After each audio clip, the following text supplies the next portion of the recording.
मुझे ऐसा लगता है कि females they are more focused, वो जो भी काम कर रही होती हैं अच्छे से कर रही होती हैं, बहुत सारी गड़बड़ियाँ कम कर रही होती हैं लड़कों के हिसाब से।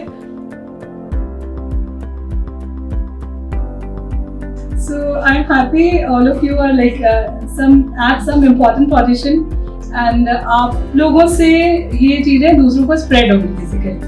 तो हम लोग डिस्कस कर सकते हैं, basically it's a talk show. मैं I could have presented some presentation, पर मुझे लगा कि लेट्स टॉक एंड जैसे कुछ अगर हम जैसे नॉलेज इन्फॉर्मेशन आप लोग को जो चाहिए होगा वो हम दे सकते हैं। और कभी और आगे फ्यूचर में भी अगर जैसे आपको अपने एक बड़े ग्रुप को लेना है, तो जैसे हॉस्पिटल में हम लोग 6 गायनेकोलॉजिस्ट हैं and it's a team work basically. तो जैसे कभी जैसे सपोज कभी मैं ऑक्यूपाइड हूँ, समवन एल्स कैन कम, और सारे डिफरेंट फील्ड के लोग हैं। जैसे कुछ लोग हैं जो लेप्रोस्कोपी कर रहे हैं, कोई डॉक्टर है जो कैंसर प्रिवेंशन पे काम कर रहे हैं, तो their own field of interest is there, तो वो उस हिसाब से उस फील्ड में काम कर रहे हैं, तो वो उस फील्ड में और अच्छे से गाइड कर सकते हैं। जैसे मेरा फोकस अभी इनफर्टिलिटी पर है, तो जो लोग प्रेगनेंसी जिनके नहीं हो रही है, तो मैं उस पर ज़्यादा फोकस कर रही हूँ।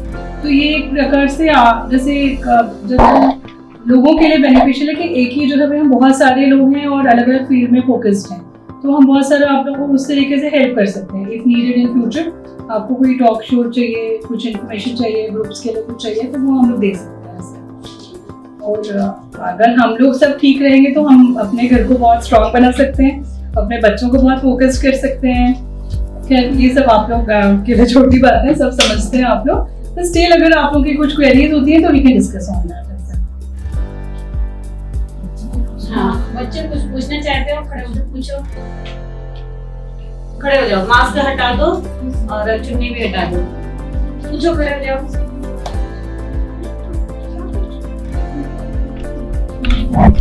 ये तो छोटे बच्चे हैं, कितने बड़े बच्चे हैं? मैं 5 साल की हूँ। 5 साल के बच्चे हैं। खड़े हो जाओ, मार्गरेट। हाँ, मुझे 2 सीजर से हुई थी, तो मेरे लिए क्या कमर में बहुत ज्यादा दर्द है। अच्छा ठीक है। आपने जैसे ब्रेस्ट फीड कब तक कराया आपने? ये 1-1 साल की 1-1 साल की है। कैल्शियम खाया? कितने दिन कैल्शियम खाया? 1 महीने। बस देखो यहीं पे गड़बड़ हो गई। अब ना आप जैसे देखिए आपका सिजेरियन हुआ है, हो सकता है 1 आध 2 लोग और हो जिनका नॉर्मल डिलीवरी हो, और उन लोगों को भी बैक पेन होता है आपका बैक पेन। तो फिर अब क्या डिफरेंस आ गया? जिसका सिजेरियन हुआ है उसको भी बैक पेन हो रहा है, जिसका नॉर्मल डिलीवरी है उसको भी बैक पेन हो रहा है। आपने भी कैल्शियम नहीं खाया होगा लंबे समय के लिए, this is a common factor कि आपने कैल्शियम नहीं खाया है, ठीक है। तो बेसिकली जब आप ब्रेस्ट फीड कराते हैं तो आपके बहुत सारा कैल्शियम बच्चे की तरफ चला जाता है, ठीक है। और वो कैल्शियम आप लोग उसको रेगुलर सप्लीमेंट नहीं ले रहे होते हैं।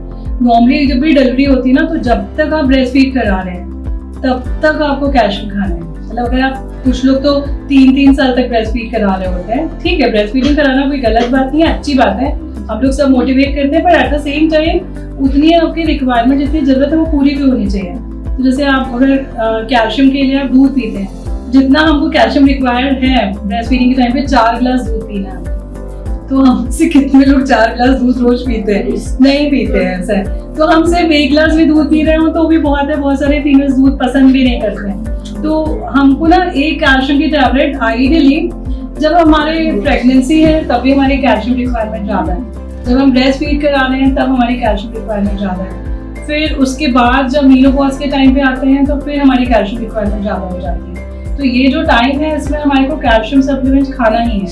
तो एक कैल्शियम की टैबलेट XYZ कंपनी कैल्शियम 19-20 ही होगा, एक कैल्शियम की टैबलेट हमको खानी है, ठीक है। और स्पेशली जब आपका मीनोपॉज हो रहा है उसके थोड़े पहले, मतलब अगर आपका एवरेज मीनोपॉज का एज हम बोलेंगे 40, आप लोग बैठ जाइए, 45 से 50 के बीच में मीनोपॉज होता है, तो 45 के इधर तो कैल्शियम चालू कर ही लेना चाहिए, और उसको हमको आइडियली लाइफ टाइम खाना चाहिए।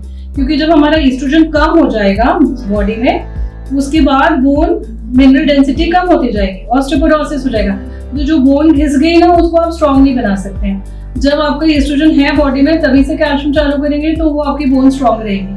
तो बाद में जब बोन वीक हो गई है कैल्शियम खाने से डिपॉजिट नहीं होगा। कई लोग बोलते हैं ज्यादा कैल्शियम खाने से भी प्रॉब्लम आता है। नहीं होता, ज्यादा कैल्शियम आप 4 टैबलेट तो खाएंगे नहीं दिन में, आपको एक ही टैबलेट है और स्टैंडर्ड डोज है बेसिकली वो, तो उससे एक्सीड होगा भी नहीं, ऐसा है। आपको सिर्फ पानी अच्छे से पीना है, बस ये इम्पोर्टेंट है। जैसे देखिए कैल्शियम आप खा रहे हैं और पानी नहीं पी रहे हैं तो कई बार डिपोजिशन होता है बॉडी में, कुछ लोगों का है, पर ये प्रूवन नहीं है। कुछ लोगों को कहना है किडनी स्टोन बन जाता है, पर ऐसा नहीं है। किडनी स्टोन के अलग रीजंस होते हैं और मेनली वो पानी कम पीने की वजह से कैल्शियम डिपॉजिट होता है और स्टोन बनते हैं। बट ये भी जो है बोलना कि कैल्शियम खाए इसलिए स्टोन बन गया, ये गलत है ऐसा, ठीक है। और जो आप लोग जैसे सिजेरियन हुआ इसकी वजह से प्रॉब्लम हो रहा है, तो बहुत सारे लोग हैं जिनका सिजेरियन हुआ है। मेरा खुद का सिजेरियन हुआ है, मुझे कोई प्रॉब्लम नहीं है। मतलब बेसिकली देखिए आपका न्यूट्रिशन अच्छा होना चाहिए, कैल्शियम जब तक ब्रेस्ट फीड कराना है तब तक कैल्शियम खाना है। और अभी जो नीडल्स यूज होती है ना स्पाइनल एनेस्थीसिया के, वो नीडल्स एकदम पतली होती हैं। मतलब इनफैक्ट जो नीडल अंदर जाती है स्पाइनल कॉर्ड में, उसको अगर हम एक नीडल के अंदर एक दूसरी नीडल होती है, दूसरी नीडल को निकालेंगे ना तो आपको एकदम ऐसे ध्यान से देखना पड़ेगा, तब वो दिखती है। इतनी फाइन नीडल होती है। एंड नाउअडेज सारी नीडल्स डिस्पोजेबल यूज होती है। पहले आप लोग के जमाने में हो सकता है कि यूज होती थी, सब चीजें बॉयल करके यूज करते थे। अब अभी चेंज हो गया ना, सब चीज तो यूज एंड थ्रो है बेसिकली। तो अब जो नीडल्स है वो बहुत फाइन है।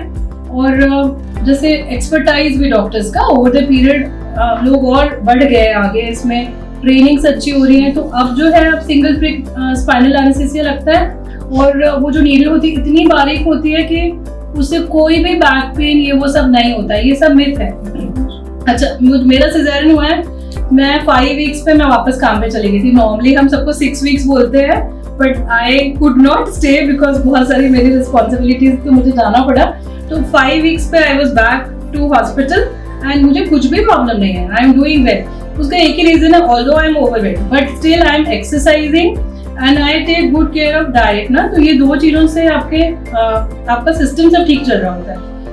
एक्सरसाइज आप लोग मेरे ख्याल से बहुत सारे लोग कर रहे होते हैं, जिस दिन नहीं करते हैं उस दिन हमारा एकदम जाम हो जाता है ना, हमारा ऐसा हो जाता है। तो एक्सरसाइज बहुत जरूरी है।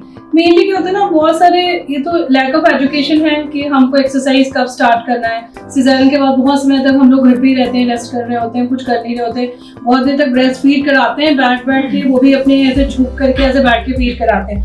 आइडियली जब ब्रेस्ट फीड कराते हैं स्ट्रेट बैठना है, बैक सपोर्टेड होना चाहिए, गोदी में तकिया होना चाहिए, तकिए के ऊपर बच्चा होना चाहिए। तो आपको बहुत फॉरवर्ड बैठ नहीं करना पड़ेगा।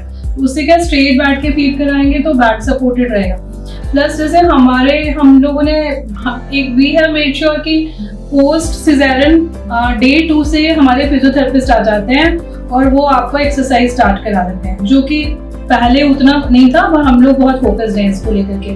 तो 2nd डे 3rd डे से फिजियोथेरेपी स्टार्ट होता है, जो आपको बैक के लिए जो ब्रिजिंग एक्सरसाइजेस होती हैं वो सिखाते हैं बैक के लिए।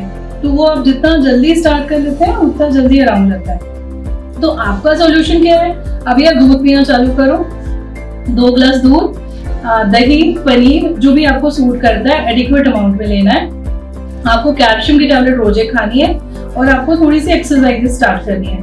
अभी तो आप काफी यंग हो, आपका बॉडी एस्ट्रोजन नॉर्मल है, तो वो सिर्फ आपके मसल वीकनेस होती है थोड़ी सी। तो जब आप एक्सरसाइज स्टार्ट करेंगे तो आपकी बॉडी वापस स्ट्रांग बनने लगेगी। तो आप सिजेरियन को तो बेसिकली दिमाग से निकाल दो, आप ऐसे करो, उसकी वजह से कुछ भी नहीं हुआ है। ये हमारी दूसरी वजहों की वजह से प्रॉब्लम हो रही है। तो आप जस्ट थोड़ा सा एक्सरसाइज पे फोकस करिए और डाइट पे फोकस करिए, आपकी प्रॉब्लम सॉल्व हो जाएगी। आप जहाँ भी रहते हैं फिजियोथेरेपिस्ट से मिल सकते हैं, कुछ योगा ज्वाइन कर सकते हैं। अब सिंपल ऐसे मैं बोलूँगी हर किसी को सूर्य नमस्कार आना चाहिए। एवरेज 10 सूर्य नमस्कार। आप सुबह उठो, घर के पास में बेड के साइड में, कहीं बाहर नहीं जा सकते तो घर में बिस्तर के साइड में जो हमारी आने जाने की जगह होती है वहां पे एक मैट लगाओ, 10 सूर्य नमस्कार रोज करो और थोड़े से बैक की एक्सरसाइज करो। आपका कमर दर्द धीरे धीरे कुछ समय में, थोड़े समय में कम हो जाएगा। ठीक है, तो ये तो आप कर सकते हो। मतलब आप तो क्या है, हम YouTube है हमारे पास में, हमको कोई टीचर भी नहीं चाहिए। YouTube से हम सूर्य नमस्कार देख के कर सकते हैं। ऑब्वियसली किसी गुरु के उसमें करते हैं तो और फायदेमंद होता है, क्योंकि ट्रेनिंग का एक वैल्यू रहता है। बट अगर हम कुछ भी नहीं कर सकते, कहीं भी नहीं जा सकते, तो वी कैन जस्ट डू सूर्य नमस्कार। YouTube पे देख करके करना सीख सकते हैं। थोड़े दिन के लिए कोई क्लास ज्वाइन कर लीजिए, 1 महीने के लिए। 1 महीने में आप काफी हद तक सीख गए हैं, थोड़े भी हम वाइज हैं, तो हम 1 महीने में ठीक ठाक योगा सीख सकते हैं, जो कि हम अगले महीने से न जाके हम घर पे कर सकते हैं। ऐसा है, तो ये मेरे ख्याल से हर कोई कर सकता है। इसके लिए तो थोड़ा सा मोटिवेशन की जरूरत है। ऐसा है। और अगर 10 सूर्य नमस्कार करना है ना, तो घड़ी देख करके आपको एवरेज आप बोलोगे ना 10 to 15 मिनट्स लगेगा। 10 to 15 मिनट्स हम बहुत बार ऐसे ही वेस्ट भी कर लेते हैं। सबके पास 30 मिनट का टाइम तो है अपने पास अपने लिए, तो हम चाहें तो वो कर सकते हैं। बेसिकली हम कई बार हम खुद ही आलसी हो जाते हैं, नहीं कर रहे होते हैं, पर आप चाहें तो कर सकते हैं ऐसा। मैडम मैं 50 इयर्स की हूँ और 5.5 साल पहले मेरा किडनी दी हूँ अपने हस्बैंड को, डोनर हूँ मैं। हाँ। तो मेरा ऐसा था, अभी तक मेरा मेंसेस चल रहा था, पिछले 3 महीने से बंद हुआ है। 8 अगस्त को लास्ट आया था, उसके बाद से बंद हुआ है। अब ये मैं कंफर्म नहीं हूँ कि बंद हुआ है कि नहीं हुआ है। हाँ, जैसे देखिए मेनोपॉज क्या बोलते हैं, जब पीरियड बंद हो जाएगा 1 साल तक लगातार, ठीक है, तो हम बोलेंगे मेनोपॉज हो गया। ठीक है, तो जैसे अभी तो आपके 3 ही महीने हुए, तो हो सकता है आपको 3 महीने की जगह 4 महीने में आ जाए पीरियड, ऐसा है। तो अभी मेनोपॉज हो गया ऐसे डिक्लेयर नहीं करते हैं। तो जब आपका जैसे 1 ईयर तक पीरियड बंद हो जाएगा तो हम लोग डिक्लेयर करेंगे कि मेनोपॉज हो गया। उसके बाद अगर कभी पीरियड आ रहा है, मतलब ये बहुत इंपॉर्टेंट है, हर किसी को पता होना चाहिए। अगर 1 साल तक पीरियड बंद है और उसके बाद पीरियड आ रहा है, मतलब इट इज अलार्मिंग, कुछ तो अंदर गड़बड़ चल रहा है और पीरियड आया है फिर। तो 1 साल के बाद कभी पीरियड आएगा तो आपको इन्वेस्टिगेट करना पड़ेगा, फिर जनरल हमें देखना पड़ेगा कि क्या क्या रीजन है जिसकी वजह से ब्लीडिंग हो सकती है। तो अभी 3 महीने तो इतना कोई बड़ा इशू नहीं है। एंड ऑन एन एवरेज 45 से 55 का मेनोपॉज का एज रहता है।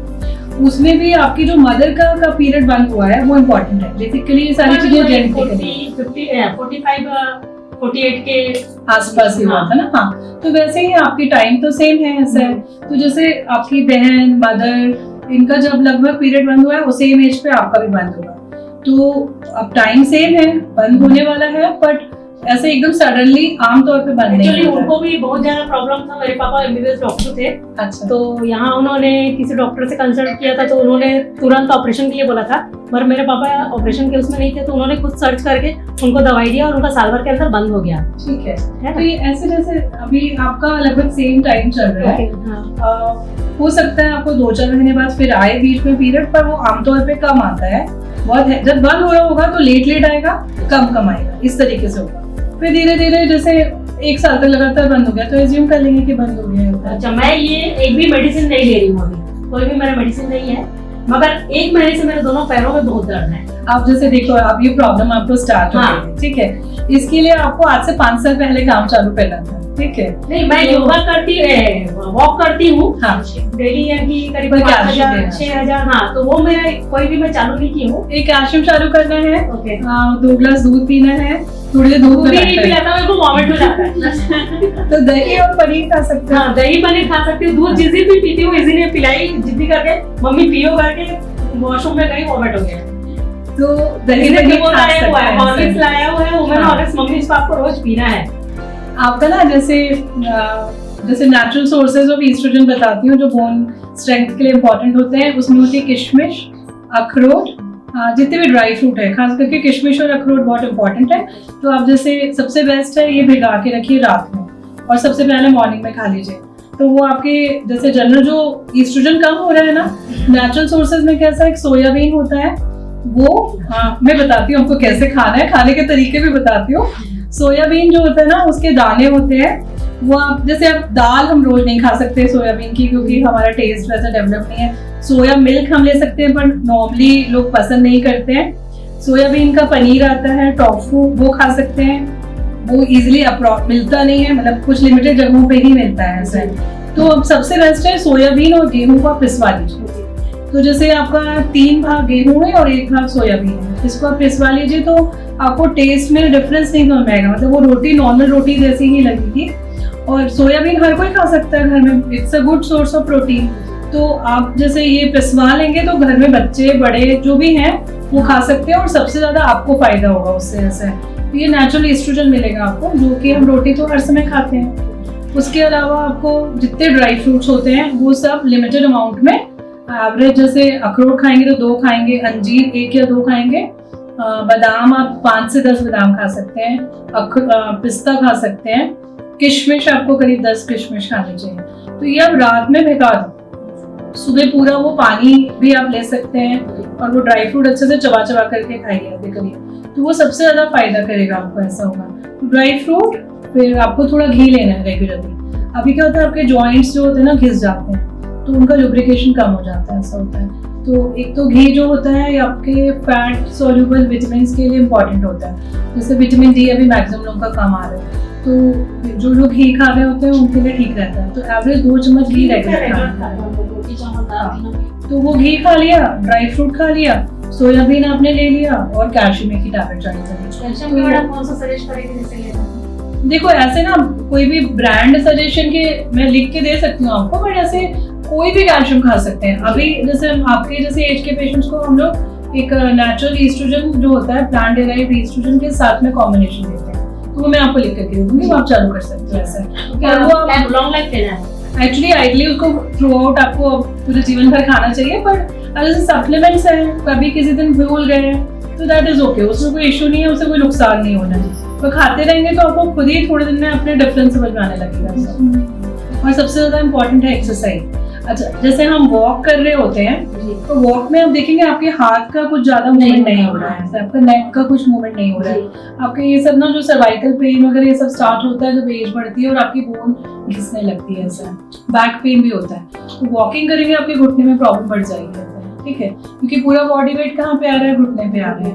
तो वॉक करना है, बट हम लोग ज्यादा मोटिवेट करते हैं आपको योगा करने के लिए। तो जैसे योगा में आप जो भी करना चाहें वो कर सकते हैं, एंड फ्लेक्सिबिलिटी इंपॉर्टेंट है। जैसे देखो बहुत सारे लोग ओल्ड एज में गिरते इसलिए है कि उनकी मसल स्ट्रांग नहीं रहती है। जैसे अभी कहीं से कुछ उठा रहे थे, सामने फॉरवर्ड बैंड गिर गए, या इम्बैलेंस हुआ तो आपकी मसल अब आपको सपोर्ट नहीं कर रही है, मसल की फ्लेक्सिबिलिटी कम हो जाती है, रिजिडिटी आ जाती है, झुक के कोई चीज उठाना मुश्किल हो जाता है, ऐसा हो जाता है। तो सबसे ज्यादा इम्पोर्टेंट है एक्सरसाइज आपके लिए। वॉकिंग आप कर रहे हैं बहुत अच्छी बात है, but best is to do yoga, तो उससे आपकी फ्लेक्सिबिलिटी अच्छी रहेगी। जो चोट वोट लगती है ना बड़ी उम्र में, फीमर फ्रैक्चर हो गया, इधर फ्रैक्चर हो गया, ये सब गिरने की वजह से होती है। गिरने का रीजन ये होता है कि मसल हमारी स्ट्रांग है। एक्सरसाइज का रोल है बहुत। वॉक इज ओके, मतलब करना चाहिए, पर जैसे सिर्फ वॉक कर रहे हैं तो उसको हमको मॉडिफाई करना चाहिए। अगर आप 40 मिनट एक्सरसाइज करें तो 20 मिनट वॉक करिए, 20 मिनट योगा करिए, तो एक कॉम्प्रिहेंसिव वे में सब चीजें जाएंगी तो ठीक चलता रहेगा। नेक वेक का मूवमेंट कहाँ होता है हमारा, कुछ भी नहीं होता। थोड़े दिन बाद ये सब घिस जाता है पूरा स्पाइन हमारा। तो उसमें आप जब योगा करते हैं तो सारी चीजें कराते हैं ना, बेसिकली वो सूक्ष्म व्यायाम होता है। तो आपके नेक का मूवमेंट कराते हैं, हाथ के आपके जॉइंट्स वाइंट्स सबका मूवमेंट होता है, हाथ के भी एक्सरसाइज हो जाती है। ये सब हम कहाँ करते हैं रूटीन में, तो हम ये सब करते नहीं है। ऐसा है एडी का भी आपका जैसे जो सूक्ष्म व्यायाम होता है उसमें एडी वेडी की सारी एक्सरसाइज होते हैं, तो ये सब आपके सारे स्ट्रॉन्ग बने रहेंगे, लिगामेंट्स वाले सारे स्ट्रॉन्ग बने रहेंगे। पीरियड स्टार्ट होते हैं जैसे बच्चे हैं तो इतना नॉलेज रहता है नहीं, तो उनको पेट में दर्द नॉर्मली बोलते हैं, तो अपन उसको फीड करवाना चाहिए, कि उसके लिए अपन को क्या करना चाहिए? देखो जैसे ना अभी और एक और क्वेश्चन है साथ में, अगर उनको गैप में भी आता है जैसे 2 मंथ्स नहीं आया, देन 1 माह आया, फिर 3 मंथ्स नहीं आया, तो उनको कब कंसल्ट करना चाहिए डॉक्टर से?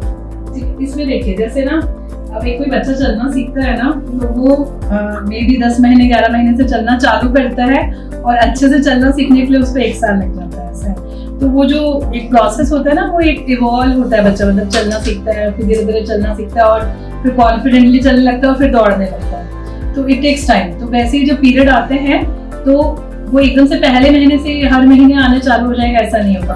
तो वो एक अपना बॉडी का सिस्टम है जो इवॉल्व होता है, वो स्लोली डेवलप होता है, ऐसा होता है। तो जैसे अभी पीरियड आने चालू हुए, ऑन एन एवरेज पहले जो हम लोग बोलते थे कि 12-13 ईयर्स में पीरियड आएगा, अब वो जो पीरियड आ रहा है 10 ईयर्स में ऑन एन एवरेज बच्चों को आ जा रहा है। ये सारा इन्वायरमेंटल चेंज हुआ है। तो 10 साल में अगर पीरियड आ रहा है तो दैट इज ओके, बट 10 साल से थोड़ा पहले अगर आ रहा है तो उन बच्चों को हमको इन्वेस्टिगेट करना है कि उनको कोई हार्मोनल प्रॉब्लम तो नहीं है, ऐसा करके।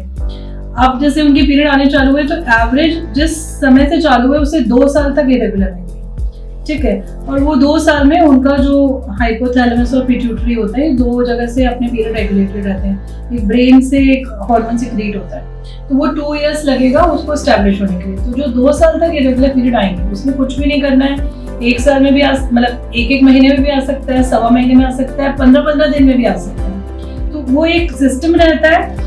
बट अगर वो कहीं एक एक्स्ट्रा फ्रीक्वेंसी हो रही है, मतलब जैसे हर 15 दिन में आ जाएगा तो ऑब्वियसली बच्चा परेशान हो जाएगा, ऐसा है। तो उस समय भी हमको कुछ ट्रीटमेंट उनको देना चाहिए।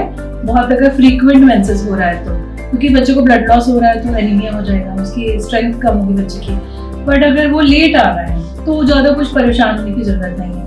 अगर 2 महीने में आ रहे हैं, 2.5 महीने में आ रहा है तो that is okay. Over the 2 years वो धीरे धीरे स्टैब्लिश होगा और ठीक से सेट हो जाएगा। अब जैसे पेट दर्द की बात कर रहे हैं या हैवी ब्लीडिंग की बात कर रहे हैं, तो मुझे लगता है एक बच्चे की अपनी खुद की एक पॉजिटिव मेमोरी होनी चाहिए उसके पीरियड्स के साथ में।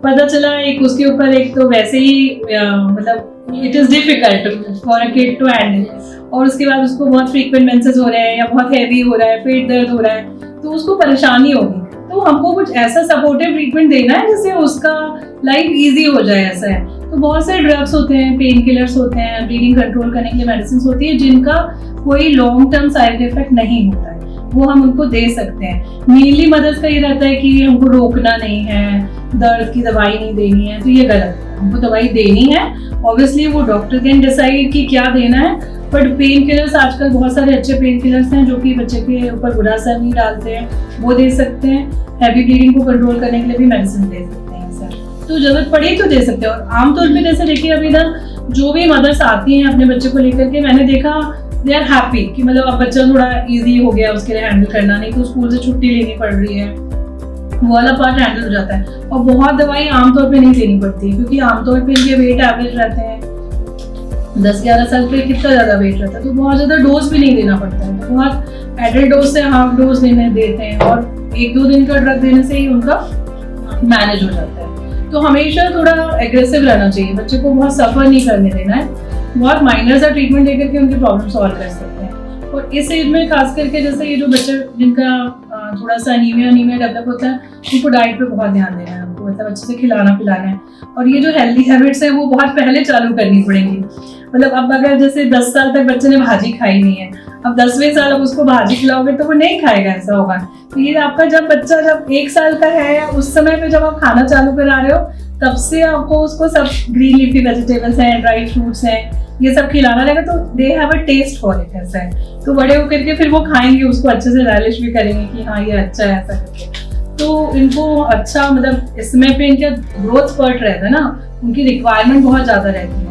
तो अब खाते भी हैं बच्चे, ऐसा नहीं है, पर उनको फोकस ये होना चाहिए कि उनको हेल्दी खाने के लिए अपन मोटिवेट करें। तो सारी लीफी वेजिटेबल्स हैं, पालक, मेथी, इस टाइप की सब्जियां, फिर अनार, चुकंदर, ये सब आयरन रिच होता है। तो ड्राई फ्रूट्स आ रहे हैं, ये सब देना है बच्चे को। जैसे प्रोटीन मिलना चाहिए, उसकी हाइट बढ़ रही है तो उसको मसल की स्ट्रेंथ के लिए प्रोटीन, तो अगर आप लोग एग देते हैं तो एग दे सकते हैं, नहीं तो पनीर है, ड्राई फ्रूट है। फिर ऐसे जनरल हम लोग मोटिवेट करते हैं कि छोले, चना, राजमा, ये सब आप हफ्ते में 2 या 3 बार घर पे बनाइए। तो प्रोटीन हम लोग वेजिटेरियन, मैक्सिमम लोग वेजिटेरियन, तो प्रोटीन और कहाँ से मिलेगा? दूध मैक्सिमम लोग हम लोग पसंद नहीं करते हैं, तो छोले, चना, राजमा ऐसा है जो लोग लगभग बच्चे पसंद करते हैं। तो हफ्ते में 2 या 3 दिन आप ये बना लो घर पे, तो दैट हेल्प्स अ लॉट। मतलब वो बच्चा खा लेगा तो अच्छा है, एक कंप्लीट मील है वो बेसिकली। ऐसा है, अब चावल और राजमा अगर आप खिलाते हो तो इट्स अ कंप्लीट मील, उसमें कार्बोहाइड्रेट्स भी आ रहा है, प्रोटीन भी आ रहा है, सारी चीजें मिल जा रही हैं। ऐसा तो दाल रेगुलर आप जैसे अगर कोशिश करें घर पे 2 टाइम दाल बनाइए, तो जैसे बच्चा 2 टाइम दाल खा रहा है कि कटोरी सही खा रहा है, तो एक एडिक्वेट प्रोटीन उसको नेचुरल सोर्स से मिल जा रहा है, तो वो ज़्यादा बेनिफिशियल है। तो यंग एज में जब एकदम जैसे 11-12 ईयर्स पे उनकी रिक्वायरमेंट बढ़ जाती है, एकदम सडन रिक्वायरमेंट रहती है, तो उसमें खाने पे बहुत फोकस करना पड़ेगा। हाइट वाइट भी बच्चों की ना, जैसे अगर उनको एडिक्वेट न्यूट्रिशन मिलेगा तो उनकी हाइट भी अच्छी आएगी। प्लस ऑब्वियसली इस समय उनका फिजिकल एक्टिविटी बहुत अच्छा होना चाहिए, वेट गेन ना हो, उस पर बहुत फोकस रहना चाहिए। इस एज में अगर वेट गेन करते हैं तो फिर उनको बहुत सारे हार्मोनल प्रॉब्लम आती है, मतलब ये रेगुलर साइकिल्स होते हैं, पीसीओडी हो जाता है। ये डेवलपिंग एज में आपको बच्चे को हेल्दी हैबिट्स डेवलप करानी है। और ऐसे देखा जाए ना, ये बच्चे थोड़े बड़े होकर के एडोलेसेंट जब होते हैं तो they are very conscious about their appearance. ऐसा है तो उसी के बेसिस पे उनको अगर आप लोग मोटिवेट करेंगे ना कि तुम अच्छे दिखोगे, ये खा करके सुंदर दिखोगे, ये खा के मोटे हो जाओगे, तो वो थोड़ा थोड़ा मतलब आप अगर डालते जाओगे तो वो आता जाता है उनके अंदर में कि हाँ मुझे ये नहीं खाना है। एक बार अगर बच्चा मोटा हो गया ना और उसका लॉस ऑफ सेल्फ एस्टीम आ गया है कि अब मैं तो ऐसी ही दिखती हूँ, उसके बाद उसको रिवर्स करना थोड़ा डिफिकल्ट हो जाता है। बिकॉज हमारे पास जो पेशेंट्स आते हैं उनका weight loss is a big task, क्योंकि मोटे होने के बाद ना घटाना सच में डिफिकल्ट है। तो और उस एज में फिर बहुत ज़्यादा मोटिवेशन नहीं है, अब उनको लगता है कि छोड़ो हम ऐसे ही दिखते हैं, उसके बाद उनको रिवर्स करके लाना डिफिकल्ट है। जब उन लोग ग्रो कर रहे हैं उसी समय हमारा काम रहता है कि उनको सही डायरेक्शन दें, मोटिवेट करें कि तुमको अच्छा दिखना है, ऐसा है। कुछ ऐसे किसी किसी टीवी उसमें अपन को वो दिखा सकते हैं, उनके रोल मॉडल हैं, तो इसको फॉलो करो, देखो वो कितने अच्छे दिख रहे हैं, इस टाइप से उस तरीके से करके हेल्दी हैबिट्स डेवलप कर सकते हैं सर। मैं 39 इयर्स की हूँ। पीरियड्स आने से 4-5 दिन पहले मुझे ब्रेस्ट पेन होना, हार्ट पेन, PMS हाँ मतलब बहुत ज्यादा तकलीफ होता है। मुझे पहले पता चल जाता है कि हाँ 2 दिन में पीरियड्स आ गए, तो उसको कम कैसे कह रहे हैं, बहुत ज्यादा पेन होते थे, बाहर आ जाने से बहुत ज्यादा दर्द मतलब 8-10 दिन तो ऐसे ही कर रहे हैं, फिर पीरियड्स 2-3 दिन में पेन हो गया, उसके बाद कम हो जाता है। तो पीरियड आने से पहले ही मुझे ज्यादा तकलीफ है। देखो ये प्री मेंस्ट्रुअल सिंड्रोम है, ठीक है, PMS बोलते हैं। PMS एक्चुअली आपके जो हार्मोन होता है, जब आपके पीरियड आते हैं उसके बाद एक ईस्ट्रोजन हार्मोन बढ़ता है बॉडी में, और उसके बाद 15 दिन बाद जब ओवुलेशन हो जाता है उसके बाद एक प्रोजेस्टेरोन हार्मोन बढ़ता है बॉडी में। तो ये जो हार्मोन्स है इनकी सिंक्रोनिसिटी जो होती है ना वो ठीक नहीं होने की वजह से PMS होता है। अब PMS is a natural thing, मतलब ऑलमोस्ट यू कैन से कि मोर देन 90% लोगों को होता है, ठीक है, जिनके भी पीरियड आ रहे हैं उनको ये होता है। किसी को माइल्ड फॉर्म में होता है, किसी को सीवियर फॉर्म में होता है। माइल्ड में जैसे आपके ब्रेस्ट टेंडरनेस होती है, हल्का सा पेल्विक पेन होता है, कुछ लोगों को इरिटेबिलिटी होती है, तो कुछ लोगों को ये बहुत एक्सट्रीम्स हो जाता है, मतलब ऐसे मूड स्विंग्स होते हैं, बहुत गुस्सा आता है, बेवजह रोना आता है, मतलब चिड़चिड़ा होते हैं, ऐसा होता है। तो इसके लिए मुझे लगता है कि थोड़ा वाइज होना पड़ेगा। पहले तो अपना कैलेंडर मार्क करें, ठीक है, तो आपको अगर फर्स्ट को पीरियड आया है, अगली बार आपको मान लीजिए 28 डेज में आता है, तो आपको पता है कि अगली बार 28 को पीरियड आना है, तो आपको ये पता होना चाहिए कि 7 दिन पहले मेरा PMS स्टार्ट होने वाला है, मतलब 20 तारीख से आपको PMS स्टार्ट होगा। तो पहले तो हमको खुद वाइज होना पड़ेगा कि ये होने वाला है अभी, and I should be mentally ready for it, है ना।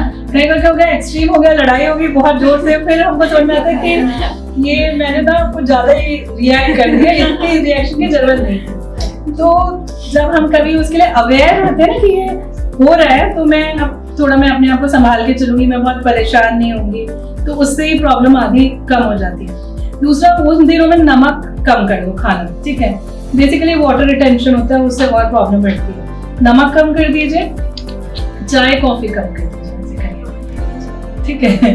और उसके अलावा आपको वही एक्सरसाइज, मतलब जैसे देखो पानी रुकता है ना शरीर में, वो इडीमा होता है, उसकी वजह से पूरा स्टिफनेस फील होती है, ब्रेस्ट में पेन होता है, तो सॉल्ट इंटेक कम कर देंगे, रेगुलर एक्सरसाइज करेंगे, चाय कॉफी कम कर देंगे, तो कुछ हद तक ये प्रॉब्लम कम हो जाएगी।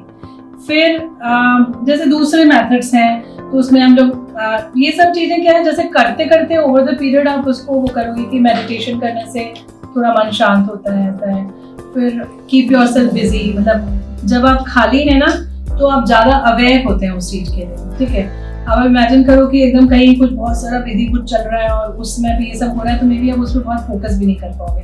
एंड अगर आप रिलेटिवली फ्री हैं तो आपका बहुत ध्यान जाता है कि हाँ ये हो रहा है, वो हो रहा है, वो हो रहा है, ऐसा है। तो अपने आप को ना हमको बिजी रखना है, ठीक है। फिर उसके लिए भी ट्रीटमेंट आता है। Treatment basically evening primrose oil आता है, जो अपने बालों के लिए, स्किन के लिए, हेयर्स के लिए, सबके लिए अच्छा रहता है, नेल्स के लिए। इवनिंग प्रिमरोज ऑयल के सप्लीमेंट्स आते हैं, जैसे नॉर्मल सप्लीमेंट्स भी हम खाते ही हैं, जैसे मैंने आपको बोला कैल्शियम खाना है, तो ये इवनिंग प्रिमरोज ऑयल के सप्लीमेंट्स आते हैं जो कि हमें लेने के लिए हम बोलते हैं। तो इसको हम डेली भी खा सकते हैं, प्री मेंस्ट्रुअल टाइम में खा सकते हैं। जैसे अगर हर बार ही हो रहा है तो 10 दिन पहले पीरियड के चालू करने के लिए बोलते हैं। 10 दिन पहले चालू किए, पीरियड आया बंद कर दीजिए, फिर अगली बार फिर ऐसे पीरियड के 10 डेज पहले चालू किए, और उसको लगातार भी खा सकते हैं। लगातार खाने से आपका और बाकी कॉम्प्लेक्शन ये वो सब में भी इम्प्रूवमेंट होता है, ऐसा होता है। और एक्सरसाइज का बहुत रोल रहता है इसमें। डाइट में वही है, जितने भी अपनी सब्जियां हैं, फ्रूट्स हैं, ड्राई फ्रूट्स हैं, ये सब लेने से ये प्रॉब्लम थोड़ी हद तक मैनेजेबल रहेगी। पर जैसे जिनको हो रहा है ना PMS, तो everyone is a different personality ना। जैसे आपको ज्यादा हो रहा है, किसी और को कम हो रहा है, तो अगर आपको ज्यादा हो रहा है तो यू कैन टेक हेल्प, मतलब यू कैन टेक मेडिसिन। ऐसा मेडिसिन लेने में कोई दिक्कत नहीं है, पर हमको थोड़ा वाइज भी होना पड़ेगा कि बहुत परेशान नहीं होना है। It's a part of natural system. तो जब आपका पीरियड बंद हो जाएगा तो ये प्रॉब्लम अपने आप सॉल्व हो जाएगी, ऐसा होगा, ठीक है।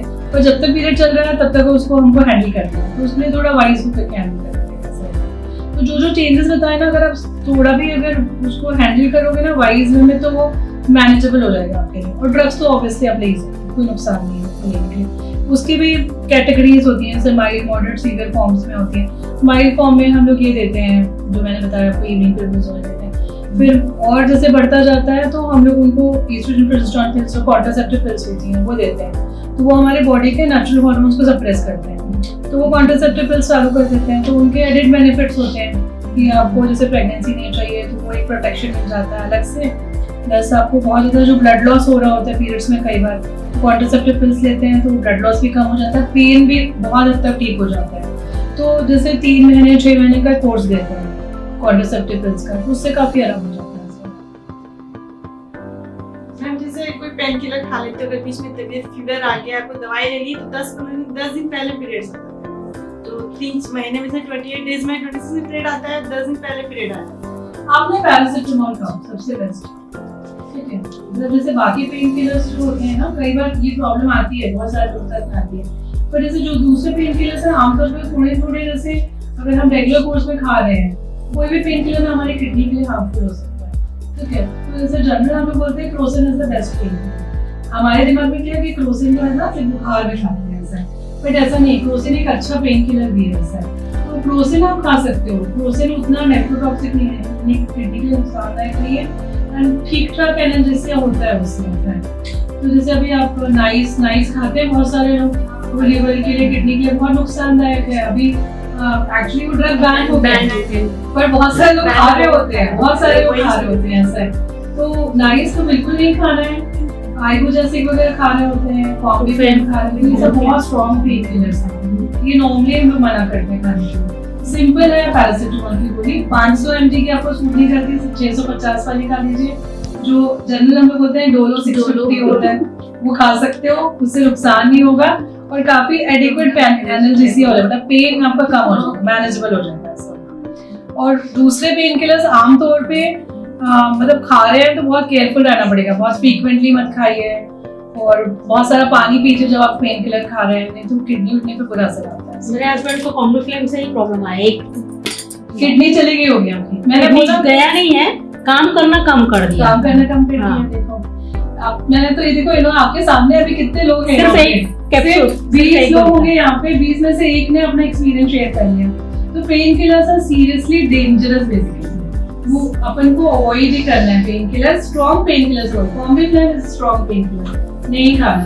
पैरासिटामोल इज सेफ, हम घर पे रख सकते हैं, बच्चों को बड़ों को जिसको भी देना है, तो छोटे हैं तो हाफ टैबलेट दीजिए, बड़े हैं तो हम एक फुल टैबलेट दे सकते हैं, पर कॉम्बिफ्लेम नाइस ये सब बिल्कुल नहीं, ये सब नुकसानदायक है। जैसे हमको फुल बॉडी चेकअप कराना है तो हाँ। कब कराना चाहिए? आमतौर पे जैसे अगर एक जनरल हमें कराना तो हम कभी भी करा सकते हैं। मेंस्ट्रुअल कुछ प्रॉब्लम आ रही है तो पीरियड के जैसे आया हुआ है पीरियड और शुरू के जो 4-5 दिन है उस समय पे कराने के लिए बोलते हैं, अगर मेंस्ट्रुअल कुछ प्रॉब्लम है तो। और जनरल है तो कभी भी करा सकते हैं। जैसे मेरे को कराना है, जैसे एक्चुअली मेरा नाडियाड में ऑपरेशन हुआ है, किस चीज का? किडनी का डोनर हूँ, बताइए ना। अच्छा, हाँ, तो अभी कोरोना के चक्कर में वहाँ जा नहीं पाया 2 साल से, तो मेरे को आपको आप जैसे देखिए आपकी एक ही किडनी है जी। ऐसा है जी तो एक्चुअली आपके लिए इम्पोर्टेंट है किडनी एकदम ठीक है जी बिल्कुल, तो आपको पानी बहुत सारा पीना है, जी। पेन किलर आपको बिल्कुल नहीं खाना है। उन्होंने डोलो बस प्रेफर किया है, पर वो जोरा बहुत कम पड़ता है। हाँ वो भी मतलब 2-4 महीने में जैसे एक बार आधी टैबलेट ही खाइए अगर जी। खाना भी है आपको तो ऐसा है। अब जैसे जनरल आप सिकाई करा लो, मालिश करा लो, ऐसे जी। कुछ भी करा लो, लेकिन पेन किलर आप मत खाओ। जी। और आपको पानी हमेशा अच्छे से पीना है। और कुछ मेडिसिन होती हैं वो नेफ्रोटॉक्सिक होती है, मतलब कोई एंटीबायोटिक्स होते हैं, तो जैसे कोई भी एंटीबायोटिक हम खुद से भी लेके खा लेते हैं ना, वैसे मत मैं तो खाइए। खैर कुछ भी लेती हूँ। जैसे क्या होता है ना, कई बार किडनी विडनी पे बुरा असर पड़ता है कुछ मेडिसिन का। जी। जैसे आप बोले ना कॉम्बिफ्लेम की एक सिंगल टैबलेट जी, से प्रॉब्लम हो गई, तो वैसे ही कुछ एंटीबायोटिक्स होती हैं जो बहुत हार्मफुल रहती हैं, तो किडनी जिनकी एक है या कुछ ऑलरेडी कुछ कॉम्प्रोमाइज चल रहा है तो उन लोगों को तो बहुत स्ट्रॉन्गली मना करते हैं सब लेने के लिए। हम लोग लेते ही नहीं, दोनों जन नहीं लेते हैं। तो आप कभी भी करा सकते हैं जी। कभी अच्छा। और आइडियली जैसे देखिए इट्स अबाउट हमारे कंट्री में, इंडिया में प्रिवेंटिव हेल्थ केयर पे कुछ भी काम कोई भी ध्यान नहीं देता, पुरुष लोग तो एक बार करा भी लेते हैं पर लेडीज हाँ। बिल्कुल ध्यान नहीं देते। नहीं, ओवरऑल हमारे ना गवर्नमेंट का भी फोकस नहीं है प्रिवेंशन पे। अब जब बीमार हो गए, हार्ट अटैक आ गया, उसके बाद कर रहे हैं जो भी कर रहे हैं, पहले कुछ भी नहीं कर रहे हैं। अब जब प्रिवेंशन पे काम करेंगे तब तो जाके डिसीज रुकेगी ना। अगर आपने 10 साल पहले उस पे काम किया तब जाके अगले 10 साल बाद वो डिसीज का वो कम होगा। तो प्रिवेंटिव चीज जो है ना वो सबसे इम्पोर्टेंट है। उसके लिए जैसे हम लोग जनरल बोलते हैं कि साल में एक बार आप डॉक्टर से मिलिए, एक कंप्लीट हेल्थ चेकअप कराइए अपना, ठीक है। कोई भी बीमारी ना एक दिन में नहीं बढ़ करके आती है, कुछ ना कुछ उसके साइंस रहते हैं पहले, ऐसा है। तो एनुअल हेल्थ चेकअप सबके लिए इम्पोर्टेंट है, स्पेशली जैसे आप लोग जब हम 40 प्लस हो जाते हैं ना, तो बहुत सारे कैंसर आने के चांसेस बढ़ते हैं। आमतौर पे कैंसर तो भी किसी को भी हो सकता है, लेकिन जनरल जो इंसिडेंस है वो 40 के बाद है, ठीक है ना। जैसे गाड़ी आती है, नई गाड़ी रहती है, 5 साल तक प्रॉब्लम नहीं देती, पर अब 6वें 7वें साल गाड़ी में प्रॉब्लम आने लगती है। लगभग 10 साल में हम गाड़ी बदल लेते हैं और पहले भी बदल लेते हैं। तो सेम वैसे आपकी जो गाड़ी है ना, हमारी गाड़ी जो है, ये जब यंग है, हम गाड़ी नई है तो ठीक चल रहे होते हैं। जब गाड़ी पुरानी होने लगती है तो हमें प्रॉब्लम आने लगती है। तो गाड़ी को हमको रेगुलर सर्विसिंग कराना पड़ेगा। जैसे हमारी गाड़ी का हम लोग हमेशा अपना सर्विसिंग लेके रखते हैं, और नहीं भी होता है तो हम 3 महीने 6 महीने में ले जाते हैं ना गाड़ी सर्विस कराने के लिए। सेम वे हमको अपना सिस्टम को अपग्रेड रखने के लिए, सब कुछ ठीक चलने के लिए एनुअल हेल्थ चेकअप आपको कराना है सबको। एनुअल हेल्थ चेकअप में क्या होगा, जैसे एक तो जनरल सारे टेस्ट हो गए, हीमोग्लोबिन कैसा है, शुगर कैसा है, आपका किडनी फंक्शन टेस्ट कैसा है, लिवर फंक्शन टेस्ट कैसा है, कुछ विटामिन डेफिशिएंसी तो नहीं है। फिर आपके एक सोनोग्राफी होती है, पूरे पेट की सोनोग्राफी होती है, उसमें आपके कहीं कुछ एबनॉर्मल अंदर डेवलप तो नहीं हो रहा है। जैसे फीमेल्स में आप समझो आपके अगर ओवेरियन कैंसर है, तो ओवेरियन कैंसर का कोई सिम्टम नहीं है फिजिकली। जब वो बहुत बढ़ करके आता है तब हमारे को परेशानी होती है उससे। तो हमें ना मतलब बहुत पहले उसको ढूंढ लेना चाहिए, ठीक है। तो अगर हर साल आपकी पूरे पेट की सोनोग्राफी होती है तो कहीं कुछ अगर डेवलप हो रहा होगा तो पता चल जाएगा ऐसा होगा। फिर सेल्फ ब्रेस्ट एग्जामिनेशन हर फीमेल को आना चाहिए। ब्रेस्ट एग्जामिनेशन हमको जैसे सीखना चाहिए। हम लोग ब्रोशर्स भी मैंने इनको बोला है देने के लिए। ब्रेस्ट एग्जामिनेशन कैसा है, जैसे आपके जिनके पीरियड आते हैं उनको हम कहते हैं कि पीरियड जब आपका साफ हो गया है, 4th डे 5th डे जब पीरियड साफ हो गया है, आप उसके बाद नहा के जैसे आप मिरर के सामने खड़े हो जाइए और अपना दोनों ब्रेस्ट का लेवल देखिए कि ब्रेस्ट का लेवल नॉर्मल है, दोनों का साइज ठीक दिख रहा है, एक ब्रेस्ट छोटा बड़ा तो नहीं दिख रहा है, निपल का लेवल नॉर्मल है, दोनों निपल सेम लेवल पे हैं, एक निपल बाहर निकला है, एक अंदर धंसा हुआ तो नहीं है। अब अगर हम लोग इसको रेगुलर नहीं देखेंगे तो कब कुछ एबनॉर्मलिटी आएगी तो हमें पता कैसे चलेगा। जब आप उसको देख रहे हैं तभी आप आइडेंटिफाई कर सकते हैं कि ये पिछली बार ऐसा नहीं था, ऐसा था। नॉर्मली कितने लोग हैं जो एकदम दरवाजा बंद करके मिरर के सामने खड़े होकर कपड़े बदलते हैं। नॉर्मली हम लोग सब लोग बाथरूम से कपड़े पहन करके बाहर निकलते हैं। तो पूरा एग्जामिन तो हम कभी भी नहीं करते एग्जैक्टली अपने को। तो महीने में एक बार तो हमको अपने आप को ब्रेस्ट को एग्जामिन करना है। उसमें आपका ब्रेस्ट का साइज, एक आध निपल ऊपर नीचे तो नहीं हो गया, निपल धंस तो नहीं गया, कोई स्किन का कलर चेंज तो नहीं हो गया है। फिर आप ना जैसे एक हाथ ऐसे रखें, ये हाथ ऊपर रखेंगे तो यहाँ की आपकी मसल टाइट हो जाएगी, ऐसा होगा, ठीक है। एक हाथ यहाँ रखा और एक हाथ ब्रेस्ट को आप देखिए, ब्रेस्ट को आपको 4 क्वाड्रेंट में डिवाइड करना है और चारों क्वाड्रेंट में कोई आपको फ्लैट हैंड से देखना है कि कोई निपल में या ब्रेस्ट में कोई लंप नहीं फील हो रहा है।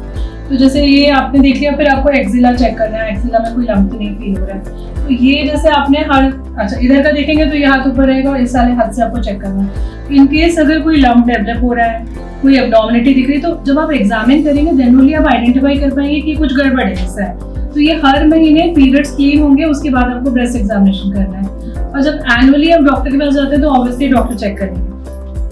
अच्छा, फीमेल्स में मेनली होता है ब्रेस्ट कैंसर, दूसरा होता है यूट्राइन कैंसर, तीसरा होता है ओवेरियन कैंसर, चौथा होता है सर्वाइकल कैंसर। अब ब्रेस्ट कैंसर मुझे लगता है कि जैसे ना अब मेरे पेट में अंदर कुछ प्रॉब्लम आ रही है, तो जब तक वो बहुत बढ़ नहीं जाएगी मुझे पता नहीं चलेगा। ब्रेस्ट ऐसा ऑर्गन है जो बाहर निकला हुआ है शरीर से और हम खुद फील कर सकते हैं। तो अगर हम रेगुलर ब्रेस्ट एग्जामिनेशन अपना कर रहे हैं मंथली, तो वी कैन आइडेंटिफाई कि देयर इज समथिंग रॉन्ग, और हम इमीडिएटली अगर हम ट्रीटमेंट लेते हैं तो हर चीज करेक्टेबल है, मतलब अगर स्टार्टिंग में ही डायग्नोज हो रहा है। सेकेंड होता है यूट्राइन कैंसर। यूट्राइन कैंसर आमतौर पे जो इरेगुलर पीरियड्स हो रहे होते हैं ना, वो कहीं ना कहीं उसके साइन मिल जाते हैं। तो आमतौर पे ना यूट्राइन कैंसर डायग्नोज हो जाता है क्योंकि पेशेंट को जल्दी पीरियड आ रहा है, हैवी ब्लीडिंग हो रही है, जल्दी आ जा रहा है, बीच में पीरियड आ रहा है, इस टाइप का कुछ हो रहा है, तो most of the time patient hospital पहुंच ही जाता है कि कुछ गड़बड़ हो रही है करके। तो आमतौर पे यूट्राइन कैंसर मिस नहीं होता है, ठीक है। तो इसका मतलब ये कि अगर गड़बड़ पीरियड आ रहा है तो हमको डॉक्टर को रिपोर्ट करना है, जाना है, कुछ उसका ऐसे नॉर्मली नहीं लेना कि चलो अब ठीक है चलने देते हैं, देख रहे हैं। तीसरा होता है ओवेरियन कैंसर। ओवेरियन कैंसर आमतौर पे पेट के अंदर बहुत छोटी छोटी ओवरीज होती हैं 2 to 3 सेंटीमीटर की। जब तक कोई इतना बड़ा लंप नहीं होगा ना तब तक वो पता नहीं चलेगा ऐसा होगा, और कुछ जब तक वो इधर उधर कुछ कॉम्प्रोमाइज नहीं कर रहा है। ओवेरियन कैंसर का कोई स्क्रीनिंग मेथड नहीं है, ultrasound is the only way. तो साल में एक बार हम सोनोग्राफी करा सकते हैं, वो हमको कराना चाहिए, ऐसा है। क्योंकि अब आइडियली तो देखो वो कभी भी हो सकता है, पर फैमिली हिस्ट्री वगैरह अगर नहीं है तो साल में एक बार बोलते हैं आप एक अल्ट्रासाउंड एब्डोमेन पेल्विस कराइए। और एक होता है cervical cancer. Cervical cancer is the most common cancer, मतलब ये जो फीमेल्स में जो सबसे कॉमन कैंसर है वो सर्वाइकल कैंसर है, जिसकी वजह से मैक्सिमम लोगों को प्रॉब्लम्स हो रही होती है। सर्विक्स भी ना, यूट्रस का जो नीचे का भाग होता है वो शरीर से बाहर दिख रहा होता है, वो इंटरनल चेकअप में सर्विक्स दिख जाता है डॉक्टर को। तो जो सर्विक्स से जो सेल्स निकल रही होती हैं उसको हम एक पैप स्मीयर टेस्ट होता है जिसमें जो फ्लूइड निकल रहा होता है सर्विक्स से वो हम ले लेते हैं और उसको टेस्ट कर लेते हैं। तो पैप स्मीयर अगर आपका एक बार हो गया और नॉर्मल आ रहा है तो उसको 3 साल बाद रिपीट करना रहता है। जो हाई रिस्क ग्रुप में होते हैं उनको हम सालाना करने के लिए बोलते हैं, पर अदरवाइज एक टेस्ट हो गया 3 साल बाद उसको रिपीट कर सकते हैं। तो एक पैप स्मीयर, जैसे अब मैं समराइज करूँ कि जैसे मैंने भी आपको टाइप ऑफ कैंसर्स बताए, इसके अलावा ब्रेस्ट, लंग, ये वो और से तो बहुत सारी चीजें हैं, पर जो फीमेल स्पेसिफिक बात करेंगे तो ये 4 कैंसर है जिसमें हमें ध्यान रखना है। तो पैप स्मीयर इजीली हर साल चेक कराया जा सकता है। ब्रेस्ट एग्जामिनेशन हम खुद से कर सकते हैं, हर महीने कर सकते हैं। यूट्रस और ओवेरियन कैंसर जो होता है उसमें ओवेरियन कैंसर अल्ट्रासाउंड से डायग्नोज हो जाता है। यूट्राइन कैंसर आमतौर पे पेशेंट को कोई ना कोई प्रॉब्लम चालू हो जाती है तो पेशेंट पहुंच जाता है हॉस्पिटल, ऐसा है। तो 1 साल में एक बार अगर हम डॉक्टर से मिल लेते हैं, डॉक्टर ब्रेस्ट चेक कर लेगा, आपके पैप स्मीयर हो जाएगा, एक अल्ट्रासाउंड हो जाएगा और जनरल आपका एक जनरल हेल्थ चेकअप हो जाएगा कि जैसे लिवर काम कर रहा है ठीक से, किडनी काम कर रही है ठीक से, हीमोग्लोबिन कम तो नहीं है, शुगर तो नहीं हो गया। मेरी एक कजिन है, वो बहुत मोटी थी, मतलब ऐसे वो ऑलमोस्ट 90 kg वगैरह की ऊपर थी, तो हम लोग उनको सेठानी जी बोलते थे। अब मैं उनसे बहुत समय से नहीं मिली थी, मैं बीच में कहीं उधर जा रही थी, कवर्धा की तरफ जा रही थी, तो बीच में वहीं कहीं रहती थी, तो मैं उनके घर गई तो वो एकदम पतली हो गई थी, बहुत अजीब सी पतली हो गई थी। उनका पेट ठीक ठाक था, पैर हाथ एकदम पतले हो गए थे। शी वॉज हैप्पी कि मैं पतली हो गई हूँ, मैं पहले मोटी थी अब मैं पतली हो गई हूँ तो बहुत अच्छा हो गया। शी नेवर रियलाइज कि उनको डायबिटीज हो गया और बहुत बुरा डायबिटीज हो गया, ऐसा है। तो एक्चुअली ना जैसे जो सडन वेट लॉस हो रहा है, अगर आपने एफर्ट नहीं डाला, एफर्ट डाला है और वेट लॉस हो रहा है तो दैट्स अ डिफरेंट थिंग कि भाई डाइट किया, एक्सरसाइज किया एंड वेट लॉस किया। बिना एफर्ट के अगर वेट लॉस हो रहा है तो वो बहुत अलार्मिंग है, या तो वो डायबिटीज होगा या कुछ बहुत बुरा थायराइड होगा या कोई ना कोई कैंसर हो रहा है अंदर, ऐसा है, जो कि अपने सिस्टम को बिगाड़ रहा है। तो ये सब ना हमें पता होना चाहिए। मतलब शी वाज सो हैप्पी कि मैं पतली हो गई हूँ, ऐसा है। उनका पता चला है तो उनका जो शुगर आया था वो 500 कुछ शुगर आया था जब डायग्नोज हुआ था। It was so bad. तो हमें ना एक जनरल इन्फॉर्मेशन होना चाहिए कि हमको कौन सी चीज हमारे लिए इम्पोर्टेंट है, ऐसा है। तो रेगुलर आपका जैसे एक ना एवरेज एक ड्रेस होना चाहिए जो मुझे फिट आ रहा है, तो इसको मैं 1-2 महीने में पहन के देख लूँ कि मैं पतली हो गई कि मोटी हो गई, तो मुझे आइडिया रहेगा। चलो वेइंग स्केल सबके घर पे है नहीं है, कई बार बैटरी डाउन है, ऐसे बहुत सारे इश्यूज होते हैं, पर ये तो सब चीजें हम कर सकते हैं कि एक ड्रेस उठाए, एक फिटेड ड्रेस है उसको पहन के देख लिए कि 2 महीने बाद ही नहीं आ रहा है, मतलब मैं थोड़ा सा वेट गेन करी हूँ तो मुझे थोड़ा इस पे काम करना पड़ेगा, या एकदम सडनली वेट लॉस हो गया तो is there anything which is alarming, तो उसको देखना पड़ेगा, ऐसा है। तो वेट आपको खुद से देखते रहना चाहिए कि वेट में क्या चेंजेस आ रहे हैं, सालाना डॉक्टर से मिलना चाहिए और बेसिक आपके ब्लड टेस्ट सारे हो जाने चाहिए। और थोड़ी एज बढ़ती है तो किडनी वगैरह में कई बार प्रॉब्लम आने लगती है, तो जब वो बहुत बढ़ जाएगा, एकदम जैसे ट्रांसप्लांट की नौबत आ गई, उसके पहले हम उसको डायग्नोज कर सकते हैं और ट्रीट भी कर सकते हैं। लिवर का ऐसा है कि लिवर तो अभी ट्रांसप्लांट मतलब बहुत, किडनी तो यह है कि चलो एक से भी काम चल रहा है, 2 नहीं है तो 1 से 4 काम चल रहा है, पर लिवर तो ऐसा नहीं है, लिवर गया तो गए हम, तो ऐसा हो गया। तो liver transplant is a big thing ना, मतलब it is done at very few centres and it's very expensive. तो अगर हम रेगुलर कुछ चेक करा रहे हैं तो कुछ गड़बड़ चल रहा है तो हमें पहले ही पता चल जाएगा, ऐसा है। तो सालाना हेल्थ चेकअप बहुत इंपॉर्टेंट है, एनुअल हेल्थ चेकअप हर किसी को कराना चाहिए। आप जहाँ भी करा सकते हैं, ऐसा कुछ नहीं, आपके कोई रेगुलर फिजिशियन होंगे, एफडी मेडिसिन होते हैं, उनसे मिलके करा सकते हैं। बीइंग अ फीमेल एक गायनेकोलॉजिस्ट को मिल सकते हैं जो ब्रेस्ट एग्जामिनेशन भी कर लेगा, सर्विक्स भी देख लेगा, पैप भी कर लेगा। तो ये सारी चीजें आपके खुद के हाथ में है। और जैसे हम ये चीज जानते हैं तो हम अपने अड़ोस पड़ोस, फ्रेंड्स, बेटी है, सहेली है, उन सबको बता सकते हैं। तो उससे अगर हमको नॉलेज है, हम उनको नॉलेज इम्पार्ट कर सकते हैं कि भाई आप ये चीज कर लो, ये अपने फायदेमंद है, ऐसा होगा। तो आई सपोज अभी हमने ये कर लिया, यंग बच्चों का कर लिया, एक एवरेज मिडिल एज का हुआ और ओल्ड एज का भी हो गया, ऐसा हो गया। समथिंग अबाउट थायराइड की जो क्या सिम्टम्स होते हैं थायराइड की वजह से, जैसे अभी मतलब मेरे को प्रीवियस ईयर जैसे क्या है स्पॉट्स होते थे, प्रॉपर फ्लो नहीं होता, कई बार फ्लो होता है, कई बार हैवी फ्लो होता है। तो या लास्ट ईयर जब इसमें प्रॉब्लम चल रही थी तब वही कोविड के चक्कर में नहीं डायग्नोसिस कर रहे हैं, क्योंकि वजह से आफ्टर पीरियड्स ओवर गैप के 1 वीक आफ्टर स्टार्ट हो जाते थे स्पॉट्स, मतलब फिर व्हाइट डिस्चार्ज भी होता है, स्पॉट भी होता है, कभी ब्लैक एंड समटाइम्स मतलब वैसे गैप रहते हैं। मेरे को थायराइड तो है, मैं उसकी मेडिसिन नहीं रेगुलरली लेती हूँ। एंड उसके अलावा जैसे क्या आपने अभी बोला थायराइड के भी बुरे इफेक्ट होते हैं। थायराइड का क्या है, देखिए जैसे थायराइड एक ग्लैंड है अपने नेक में रहती है, इसका जो हार्मोन सीक्रेट होता है वो हमारे बॉडी के सिस्टम को ठीक चलाना होता है, ठीक है। अब ये बहुत सारी चीजें कंट्रोल करता है, अपना वेट है, पीरियड्स है, बहुत सारी चीजें हैं इस पर रिलेटेड रहती हैं। तो अगर आपके पीरियड्स गड़बड़ हो रहे हैं तो thyroid can be one of the factor. उसकी वजह से अगर थायराइड लो हो गया है अपने शरीर में तो TSH एक थायराइड स्टिमुलेटिंग हार्मोन होता है, वो बढ़ जाता है उसको बढ़ाने के लिए, ठीक है। तो हम बेसिकली ऐसे उसको कॉम्प्लिकेट नहीं करते, थायराइड कम हो गया हमारे शरीर में तो हम मोटे हो जाएंगे और हमारे पीरियड्स थोड़े हैवी हो जाते हैं और इरेगुलर हो जाते हैं, जल्दी जल्दी आने लगते हैं।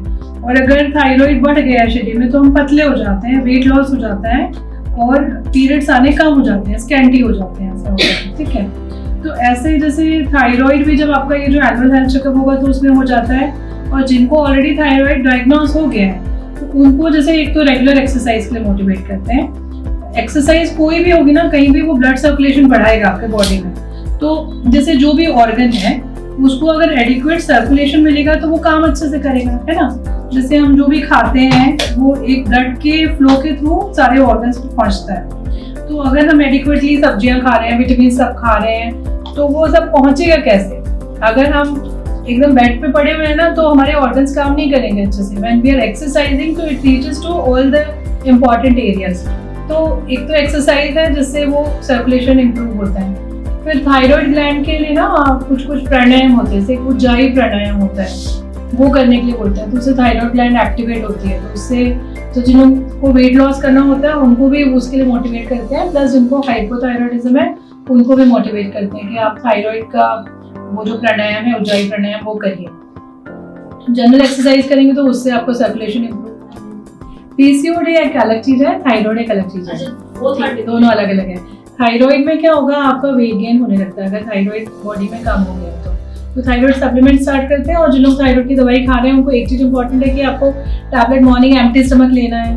उसको खाने के बाद 15-20 मिनट तक, कम से कम 30 मिनट तक आपको कुछ भी नहीं खाना है उसके ऊपर में, तब वो जाके प्रॉपर बॉडी में एब्जॉर्ब होता है। फिर सेकेंड, जब भी आपको थायराइड का कोई प्रॉब्लम चल रहा है तो आपको पत्ता गोभी, सोयाबीन, ये सारी चीजें हमको अवॉइड करनी चाहिए, या फिर लिमिटेड अमाउंट में कभी कभी खाइए ऐसा, क्योंकि वो और उनको सप्रेस करता है। तो हर डिसीज का स्पेसिफिक कुछ है, तो वो उस हिसाब से जरूरत के हिसाब से एक्सप्लेन करते हैं। बट ऐसे उसको बहुत बड़ा वो नहीं बनाना चाहिए हमको कि ये प्रॉब्लम हो गई है। अब जैसे आपका मेरा वेट एक जैसा नहीं है, आप दोनों, मेरी आपकी हाइट एक जैसी नहीं है, तो हमारी बॉडी की रिक्वायरमेंट्स भी डिफरेंट हो सकती हैं। ऐसा जेनेटिक इन्फ्लुएंस रहता है, आपके मदर को मान लो वो प्रॉब्लम होगी तो वो आप जेनेटिकली कैरी कर रहे हैं, तो उसके लिए सप्लीमेंट खा सकते हैं, उसमें कोई नुकसान नहीं है। अगर ऐसे खा भी रहे हैं तो वो जीवन भर भी खाना पड़ता है, दैट इज ऑल्सो ओके, उसमें कोई इशू नहीं है। जैसे थायराइड हुआ जवान बच्चे हैं तो उनको शादी में, प्रेगनेंसी में प्रॉब्लम नहीं, ऐसा नहीं है। थायराइड की दवाई अगर आप खा रहे हैं और आपका लेवल ठीक चल रहा है तो कोई प्रॉब्लम नहीं, और बंद कर देंगे तब गड़बड़ होगी। तो प्रेगनेंसी में भी वो बोले? हाँ, प्रेगनेंसी में भी चलती है। मैम जैसे प्रेगनेंसी है हम तो 4 महीने में दर्द ऐसे चालू होता है या 6 महीने में दर्द चालू होता है, डिलीवरी का ये क्यों होता है? देखो कुछ लोगों का ना यूट्रस वीक होता है, ठीक है। जैसे बच्चेदानी का एक मुंह रहता है, कुछ लोगों का वो वीक रहता है, तो समय से पहले मुंह खुल जाता है। तो उन लोगों को जैसे 4th मंथ में यूट्रस के मुंह पे एक स्टिच लगा देते हैं, टाका लगा देते हैं और उनको रेस्ट के लिए बोलते हैं, फिर दवाइयाँ वगैरह देते हैं कि समय से पहले पेन ना आए ऐसा करके। और 8 मंथ करने तक उनको थोड़ा आराम कराते हैं। 9 मंथ लगता है तो वो जो स्टिच होता है वो खोल देते हैं। जैसे पोटली होती है ना, उसको हम लोग ऐसे खींच के बांधते हैं, वैसे ही यूट्रस के मुंह पे एक स्टिच लगा देते हैं। जिनका पिछली प्रेगनेंसी में जैसे 3rd मंथ 4th मंथ में अबॉर्शन हो गया था, तो उनको नेक्स्ट प्रेगनेंसी में तो 4th मंथ में स्टिच लगा देते हैं, रेस्ट पे रखते हैं, दवाइयाँ देते हैं पेन रोकने की। 9 मंथ लगने के बाद स्टिच खोल देते हैं और फिर छोड़ देते हैं नॉर्मल डिलीवरी जब हो जाए अपने हिसाब से उसके। जैसे बहुत सारे पेशेंट हैं हाँ, जिनको अभी तो यही पे हॉस्पिटल में एडमिट है। 6वां महीने में एकदम डिलीवरी दर्द चालू हुआ, तो यही नर्सिंग होम में। हाँ ऐसे बहुत सारे हैं। जैसे अभी हमारे एक नोन है, वो भिलाई की थी, पिछली बार उनका भिलाई में वहाँ पे अबॉर्शन हो गया था 4th मंथ में। फिर नेक्स्ट प्रेगनेंसी में हम लोगों ने स्टिच लगाया, फिर वो रेस्ट पे थी, फिर उनका आराम से पूरे 9 मंथ तक खींचा और उनकी डिलीवरी हो गई अच्छे से। तो ऐसे बहुत सारे पेशेंट रहते हैं। पर जैसे पहला बच्चे में ही ऐसे दर्द चालू होते हैं। हाँ वो ना बेटा क्या होगा, जैसे मैंने बोला ना हर पेशेंट अलग है। जैसे किसी पेशेंट को ये प्रॉब्लम हो गई, हर किसी को तो नहीं होती है ऐसे कि हर किसी को 4th मंथ में अबॉर्शन हो जाए। कुछ लोगों का यूट्रस वीक रहता है, तो उन लोगों को डायग्नोसिस कैसे बनेगा। जैसे 3rd मंथ की सोनोग्राफी में कई बार आता है कि बच्चेदानी का मुंह छोटा हो गया, तो उनको उसी समय स्टिच लगा लेते हैं। इनकेस अगर ऐसा रहा कि 3rd मंथ में सोनोग्राफी नॉर्मल आई और 5th मंथ में अबॉर्शन हो गया, तो उनको नेक्स्ट प्रेगनेंसी में उनको ये स्टिच लगाने का और रेस्ट करने का सलाह देते हैं। इसका डायग्नोसिस भी ऐसे ही बनता है कि जब बच्चा बड़ा हो जाता है, प्रेगनेंसी का वो बाहर बच्चेदानी हैंडल नहीं कर पाती है, तो समय से पहले उनका अबॉर्शन हो जाता है। तो फ्यूचर प्रेगनेंसी में उसके लिए काम कर सकते हैं। सिकलिंग ना जैसे आप अपने मम्मी पापा के जैसे दिखते होंगे, मम्मी के जैसे या पापा के जैसे, तो सेम वे हम लोग अपने मदर फादर से सारे जीन्स लेकर के आते हैं, ठीक है। तो सिकलिंग एक बीमारी है जिसमें आपके खून जो होता है ना, खून के जो कण होते हैं वो सिकल मतलब एक हंसिया जो होता है ना, अपन जो सब्जी काटते हैं हंसिया, उस शेप के बदल जाते हैं और टूट जाते हैं, सेल्स जो होता है। तो उन लोगों को ना हमेशा खून की कमी हो रही होती है। अब सिकलिंग भी माइनर और मेजर 2 प्रकार की होती है। माइनर सिकलिंग बहुत सारे लोगों को रहती है, सबको बहुत उससे प्रॉब्लम नहीं हो रही होती है। उन लोगों को नॉर्मली थोड़ी खून की कमी रहती है और पर ऐसे मेजर दिक्कत नहीं हो रही होती है। मेजर सिकलिंग रहती है जिनको, उन लोगों को बहुत ज्यादा खून की कमी हो रही होती है, उनको ब्लड चढ़ाते रहना पड़ता है। तो अभी ना देखिए, जैसे ये आपने बहुत अच्छा पॉइंट निकाला कि अगर हम लोग अपने बच्चों का सबका, अब जिनकी शादी हो गई कुछ नहीं कर सकते, जिनकी शादी नहीं हुई है या जिनके बच्चे हैं, सबको हमको अपना एक HPLC टेस्ट होता है। HPLC एक टाइप ऑफ हीमोग्लोबिन बताता है कि हमारा हीमोग्लोबिन का पैटर्न कौन सा है, नॉर्मल है कि हमारा सिकलिंग है कि थैलेसीमिया है। जैसे सिंधी फैमिलीज हैं, बहुत सारे लोगों को थैलेसीमिया रहता है, बहुत सारे साहू लोगों को वो रहता है, सिकलिंग रहता है। ऐसा है छत्तीसगढ़ में सिकलिंग इज मोस्ट मतलब कॉमन। जैसे मेरा जो ट्रेनिंग हुआ है बॉम्बे में हुआ है, मुंबई में हुआ है, वहाँ पे अगर सिकलिंग बोलोगे किसी को तो सब लोग ऐसे 2 मिनट के लिए सोचेंगे कि ये क्या होता है ऐसा करके, जबकि यहाँ पे इट इज सो कॉमन, मतलब almost you can say every 3rd patient can have sickling, ऐसा हो गया। मतलब जो लोकल छत्तीसगढ़ के लोग हैं, इतना कॉमन है सिकलिंग। बट अभी भी लोगों में इतनी जागरूकता नहीं है कि शादी से पहले टेस्ट करा। अब अगर मान लो हस्बैंड को माइनर सिकलिंग है और वाइफ को भी माइनर सिकलिंग है, तो जो बच्चा आएगा ना उसको मेजर सिकलिंग हो जाएगी और उसका कोई इलाज नहीं है। अच्छा, अब आपने खुद गलती करी है, वो बच्चा भुगत रहा है ना आपका, मतलब उसका हर थोड़ी देर में खून की कमी हो जाएगी, उसको ब्लड लगाना पड़ेगा। अच्छा, ब्लड की कमी होने से वीकनेस रहेगी, बच्चे का जनरल परफॉर्मेंस कम हो जाएगा, बीमार रहेगा बच्चा, थोड़े दिन में खून चढ़ाने से भी बहुत सारी परेशानियां हो जाती है। तो ये ना हर किसी का एक मतलब एक नैतिक जवाबदारी है कि आप अपना जितना दिमाग लगा सकते हो, पढ़ करके लगा सकते हो, डॉक्टर के पास जाके लगा सकते हो, बट जा करके एक बार चेकअप करा लेना चाहिए ये सारी चीजें कि भाई मेरे जैसे अभी मेरा एक बच्चा है मान लो, तो मैं उसको ले जा सकती हूँ डॉक्टर के पास में कि भाई डॉक्टर अभी इस एज के लिए क्या क्या जरूरी वैक्सीन है आप बता दीजिए, तो वो वैक्सीन बता देगा डॉक्टर कि हाँ ये सारी वैक्सीन लगानी है और इस एज के लिए क्या क्या जरूरी टेस्ट है, ये तो बता देगा जो भी डॉक्टर। बच्चे को लेगा या हम ही पहुंच गए कि भाई हाँ मेरी एज अभी 40 है, आप मेरे लिए क्या जरूरी है मुझे बता दो, तो ऑब्वियसली डॉक्टर गाइड करेंगे ना, ऐसा होगा। अच्छा, जैसे आप समझो कि आपको कार रिपेयर करानी है तो आप कार मैकेनिक के पास जाते हैं ना, ऐसा है ना, खुद तो कार खोल के बैठते नहीं है कि चलो मैं ही आज कार ठीक कर लेती हूँ, ऐसा है। तो सेम वे अगर हमारे को कुछ मेडिकल प्रॉब्लम है तो वी शुड टेक हेल्प। मतलब जो भी है, कुछ थोड़ा सा लोगों में डॉक्टर्स के लिए नेगेटिविटी भी है, ठीक है, उसके लिए कुछ लोगों के फैक्टर्स हैं, कुछ डॉक्टर्स के फैक्टर्स हैं, दोनों चीजें हैं। मतलब एक प्योरली किसी एक पे वो डालना गलत है, बट जब भी कोई बीमार पड़ा तो डॉक्टर्स ही हेल्प करते आए हैं, अब वही लोग ही ट्रीट कर रहे होते हैं। आपके यहाँ आने के बाद ही पता चला था जी। एलसी में जो आप टेस्ट के लिए बोल रहे हैं, हाँ। ये चीज मैंने भी यहाँ डिलीवरी की थी मेरी सेकंड बेबी का, आपने ही मुझे सजेस्ट किया था। तो हस्बैंड का भी हुआ था, ये चीज मतलब हमारे नॉलेज में था ही नहीं हाँ। कि ऐसा भी होता है कि ब्लड टेस्ट करवाना चाहिए हाँ। और तो ये सब होता ये है। बहुत इम्पोर्टेंट है। जैसे अब जैसे ना अभी एक हमारे लास्ट पेशेंट चल रहे थे, उन दोनों हस्बैंड वाइफ को थैलेसीमिया निकल आया, अब दोनों को पता नहीं था। अब क्या हो गया, अब जो बच्चा है अगर थैलेसीमिया मेजर निकल गया तो बच्चे का जीवन लिमिटेड है, वो तो थैलेसीमिया मेजर वाले बच्चे 13-14 साल से ज्यादा जिंदा नहीं रह सकते। तो ये बात जब शादी से पहले हो गई, अब पार्टनर तो बदल नहीं सकते, अब क्या करेंगे, जिससे शादी हो गई, ऐसा है। तो ये पहले देखना था, जब शादी से पहले देखना था, ऐसा था। तो चलो अभी हमारे पेरेंट्स उतने इवॉल्व नहीं थे, तो हम तो हो सकते हैं, ऐसा है, तो हम इन्वेस्टिगेट करा सकते हैं अपने बच्चों को कि भाई इसका इसमें पे क्या जरूरी टेस्ट है, कर लेते हैं, ऐसा है। तो थैलेसीमिया, सिकलिंग, ये सब शादी से पहले पता चल जाना चाहिए, ठीक है। और उसके हिसाब से जैसे हम जन्म कुंडली मिलाते हैं, वैसे हम अपने बच्चों के टेस्ट करा लेते हैं। जब लड़के की शादी होनी है तो इधर से पता कर लेते हैं कि भाई लड़की की क्या क्या टेस्ट है, और उसके हिसाब से एक मेडिकल ओपिनियन ले सकते हैं कि भाई ये शादी कराना ठीक रहेगा कि नहीं रहेगा, ऐसा है। सब कुछ नॉर्मल है तब तो ठीक है, पर अगर कहीं कुछ गड़बड़ है तो we should always take a medical opinion, उसके बाद शादी होनी चाहिए, ऐसा है। लेकिन जिनका लव मैरिज होता है वो कैसे नहीं, उसमें भी आपको अगर ब्राइट उसमें भी यही अवेयरनेस चाहिए तो क्या सकते हैं। नहीं, लव मैरिज में हमारे साथ करा सकते हैं पहले से टेस्ट तो कराई हाँ, भाई एक दूसरे से बात तो करते ही है। नहीं, लव ब्लाइंड होता है पर बॉडी तो नहीं, टेस्ट करा सकते हैं, बिल्कुल करा सकते हैं। मेनली ना जैसे कुछ ऐसे डिसीजेस हैं जो जिसका कोई ट्रीटमेंट नहीं है, ठीक है, उनको आप क्या करोगे।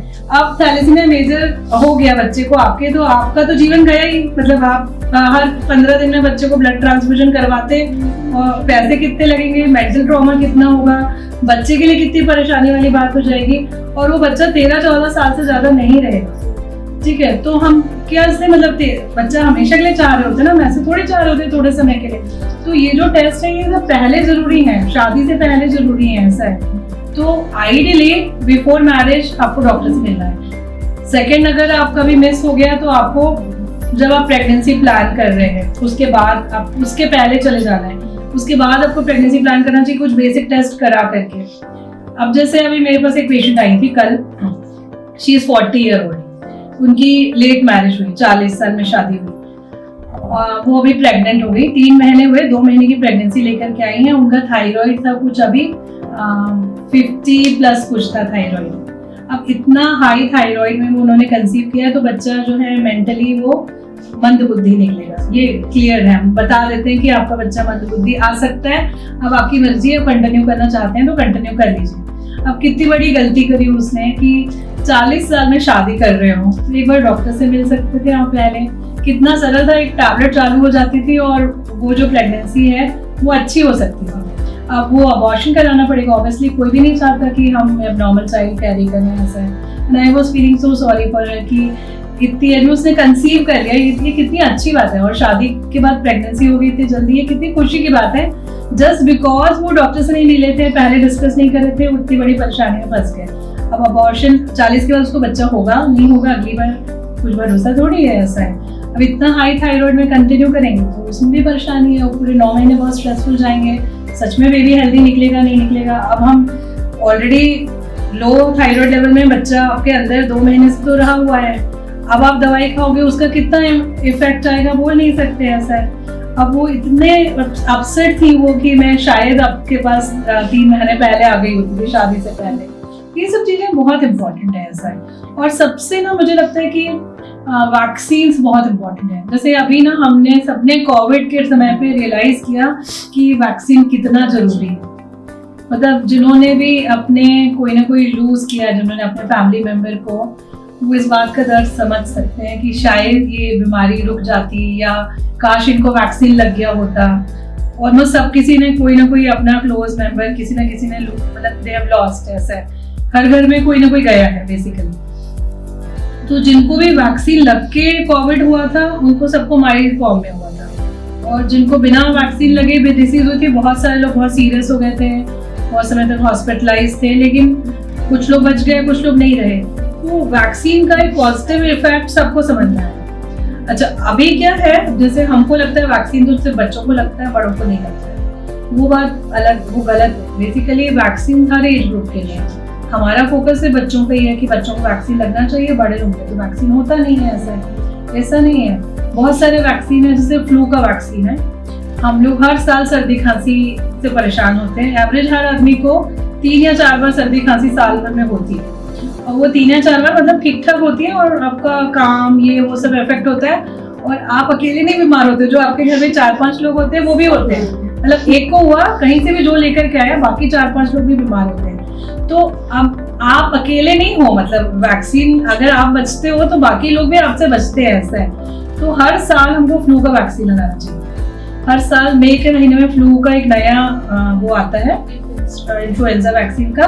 तो मई मंथ के बाद में हमको हर साल फ्लू वैक्सीन लगाना चाहिए।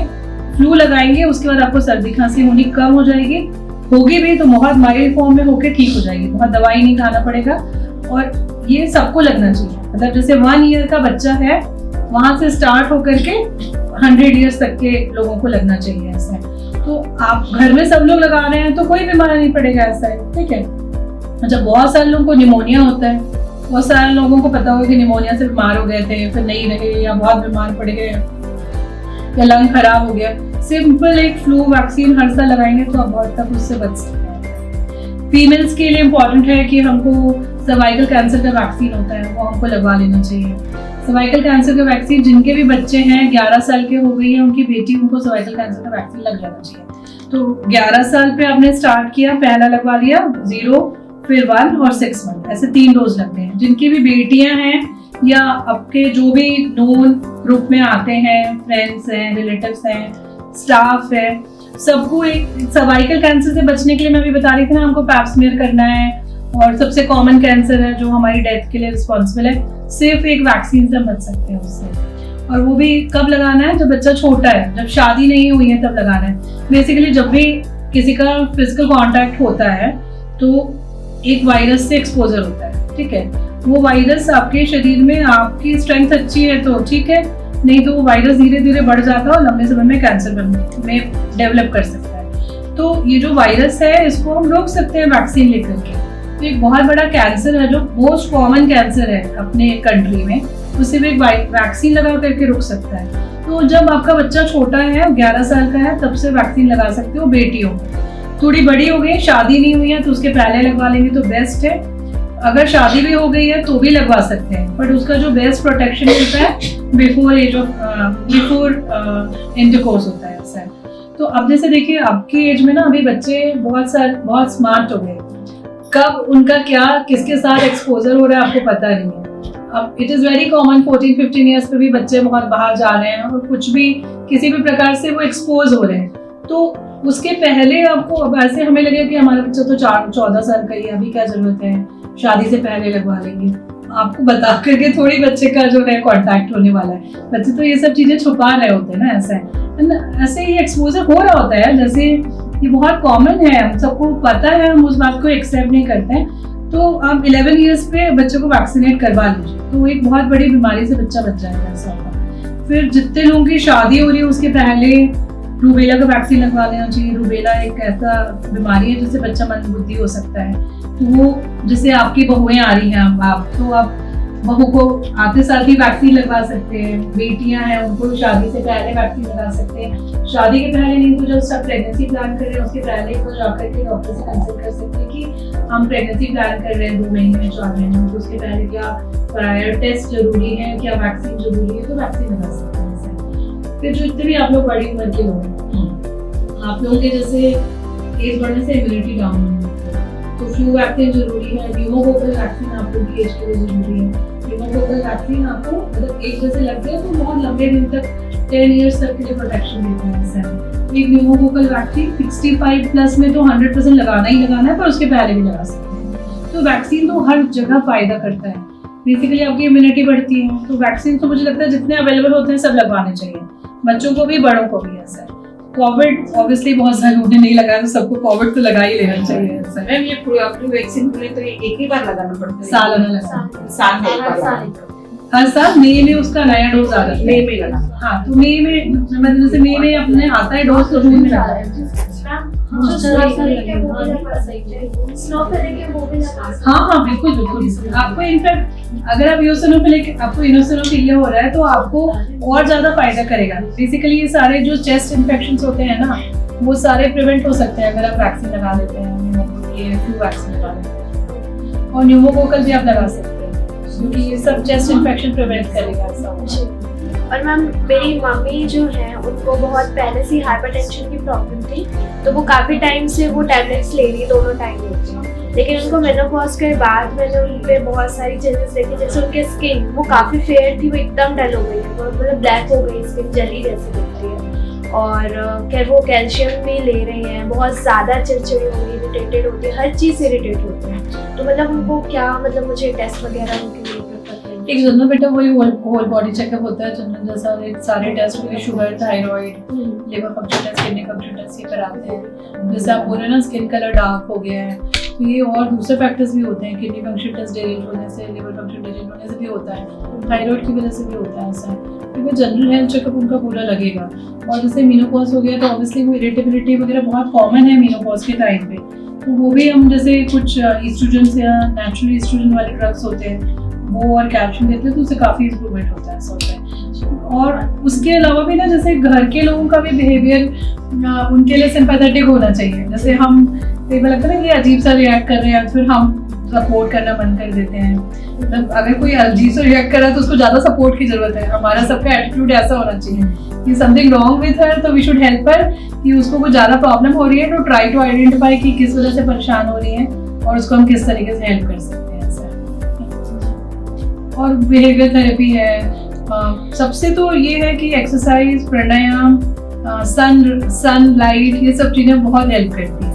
ये नेचुरल चीज़ें हैं ना, बेसिकली ये सब फ्री है, ये कुछ भी कॉस्टली नहीं है ऐसा है। जैसे देखेंगे नेचर जो भी चीज़ें दे रही होती हैं बहुत हेल्दी रहता है, हमारे लिए फायदेमंद होता है। सनलाइट जो है वो फ्री है, ठीक है, कोई भी ले सकता है। 15-20 मिनट का sunlight every day is very important. फिर आप एक्सरसाइज कर सकते हो, शरीर साथ में हम कुछ भी कर सकते हैं ना ऐसा है। तो रेगुलर एक्सरसाइज, सनलाइट, इससे ही बहुत फर्क पड़ जाएगा। उनको चक्कर भी बहुत आते हैं, तो वो इसी वजह से होता है। बीपी का फ्लक्चुएशन हो रहा होगा उनका, तो वो फिर ब्लड प्रेशर वगैरह चेक करके उसके हिसाब से एंटी हिस्टामिन उनको जरूरत है तो फिर टैबलेट चाहिए। आप जहाँ भी रहते हैं ना, लोकल आपके जो फिजिशियन होते हैं, बेसिकली जो मेडिसिन वाले डॉक्टर होते हैं, उनसे मिलना पड़ेगा, एक बार उनको दिखाना पड़ेगा। मैम मेरी मदर का 36 में मेनोपॉज हो गया था। अच्छा। पर उनके 4 बच्चे हो गए थे, उनको कोई फर्क नहीं पड़ा। मेरा भी ऐसे ही हुआ, मेरा भी कम से कम 36 में ही मेनोपॉज हो गया। अच्छा। 2 बच्चे हो गए थे। अब मेरी बेटी 32 की हो गई है, उसको अभी कोई इशू नहीं है। अच्छा, उसके बच्चे नहीं हैं? नहीं, मैरिज अभी पिछले साल ही। तो उनको ना बहुत जरूरी है, उनको जल्दी से बच्चा लेना पड़ेगा, क्योंकि देखो आपकी मदर का जल्दी बंद हुआ, आपका भी बंद हो गया, आपकी बेटी आपके जीन्स के साथ ही पैदा हुई है, तो उसके भी पीरियड जल्दी बंद हो जाएगा। अच्छा, आप ऑलरेडी देखो आपकी शादी कितनी उम्र की हुई थी? मेरी भी थोड़ी लेट हुई थी, 30 में होती। आपकी मदर की कब हुई थी? उनकी जल्दी हो। हाँ, तो जैसे हम लोग आगे जा रहे हैं ना, हम लोग की सबकी शादियाँ लेट होती जा रही हैं। जो टाइम है जिसमें प्रेगनेंसी बेस्ट पॉसिबल टाइम होता है वो निकल जा रहा है। मैक्सिमम लोग की शादी आजकल 30 में हो रही है, 32-33 तक हम खुद से अवॉइड कर रहे होते हैं और उसके बाद में प्रेगनेंसी रहने में प्रॉब्लम आ रही होती है। अभी ये इतना बुरा है कि अगर ओपीडी देखती हूँ, मान लीजिए मैं अगर 50 पेशेंट देख रही हूँ तो 25 to 30 पेशेंट मैं ऐसे देख रही हूँ जिनको बच्चे नहीं हो रहे, ठीक है। तो ये ना प्रॉब्लम बहुत बढ़ रही है, ऐसा है, ठीक है। और उसके लिए मल्टीपल फैक्टर्स रिस्पॉन्सिबल है। ये है लेट मैरिज है, और हम खुद पे कैरियर फोकस हो रहा है हमारा, तो हम प्रेगनेंसी लेट कर रहे हैं। ऑलरेडी आप जैसे बता रहे हैं तो आपकी बेटी के पास बहुत कम टाइम बचा है। हाँ, उसके टेस्ट वेस्ट कराएंगे ना, तो कब तक मेनोपॉज होगा उसका आइडिया हो जाएगा, ऐसा है। एंड क्लिनिकली आप जो बोल रहे हैं उसके साथ उनका जल्दी मेनोपॉज हो जाएगा, तो उनको ट्रीटमेंट लेना चाहिए प्रेगनेंसी के लिए, क्योंकि अब अगर जैसे लेट करेंगी ना तो वो मेनोपॉजल चेंजेस जैसे होते हैं ना, जैसे आपको मैंने किसी का जवाब दिया था कि मेनोपॉज एकदम सडनली नहीं होगा, वो स्लोली 1-2 साल पहले से वो चेंजेस होने चालू हो जाएंगे और धीरे से बंद होगा। तो आपकी अगर 36 पे बंद हो गया और आपकी बेटी का 36 पे बंद हो तो 34 से तो उसके चेंजेस आ जाएंगे। अभी ऑलरेडी अगर वो 32 की हैं तो उनका समय कितना बचा है ना, 2 ही साल है। 2 साल में एक ही बच्चा कर सकती है, मतलब 2 बच्चे भी नहीं कर सकते 2 साल में, ऐसा है। तो एक ही बच्चा कर पाएंगे, वो भी अगर टाइमली वो आगे जाएंगे तो, ठीक है। तो टाइम का बहुत वैल्यू है ऐसे में, मतलब वो जहाँ भी है उनको इमीडिएटली ट्रीटमेंट लेना चाहिए प्रेगनेंसी। आप लोग सब मिलके पुश करो, ऐसा है। और जैसे 1 साल से जैसे अभी साल हो जाता है उसका, ट्राई तो हो रहा था पर अभी तक तो। बट अगर आप ये फैक्ट है कि आपका मेनोपॉज जल्दी हो गया है तो उसका भी हो जाएगा। उसको एकदम जल्दी एग्रेसिव होना पड़ेगा, जल्दी बच्चा करना पड़ेगा, ऐसा नहीं तो आगे प्रॉब्लम आएगी, ऐसा है। अच्छा, पहले जो होता था ना, मैं थोड़ी ऐसे ओल्ड टाइमर टाइप की हूँ, ऐसा है। मुझे लगता है कि जो पहले चीजें हो रही थी ना वो थोड़ी अच्छी हो रही थी, कि भाई टाइम से शादी हो जाती थी 24-25 साल में और 30 तक लोगों के 1-2 बच्चे हो जाते थे।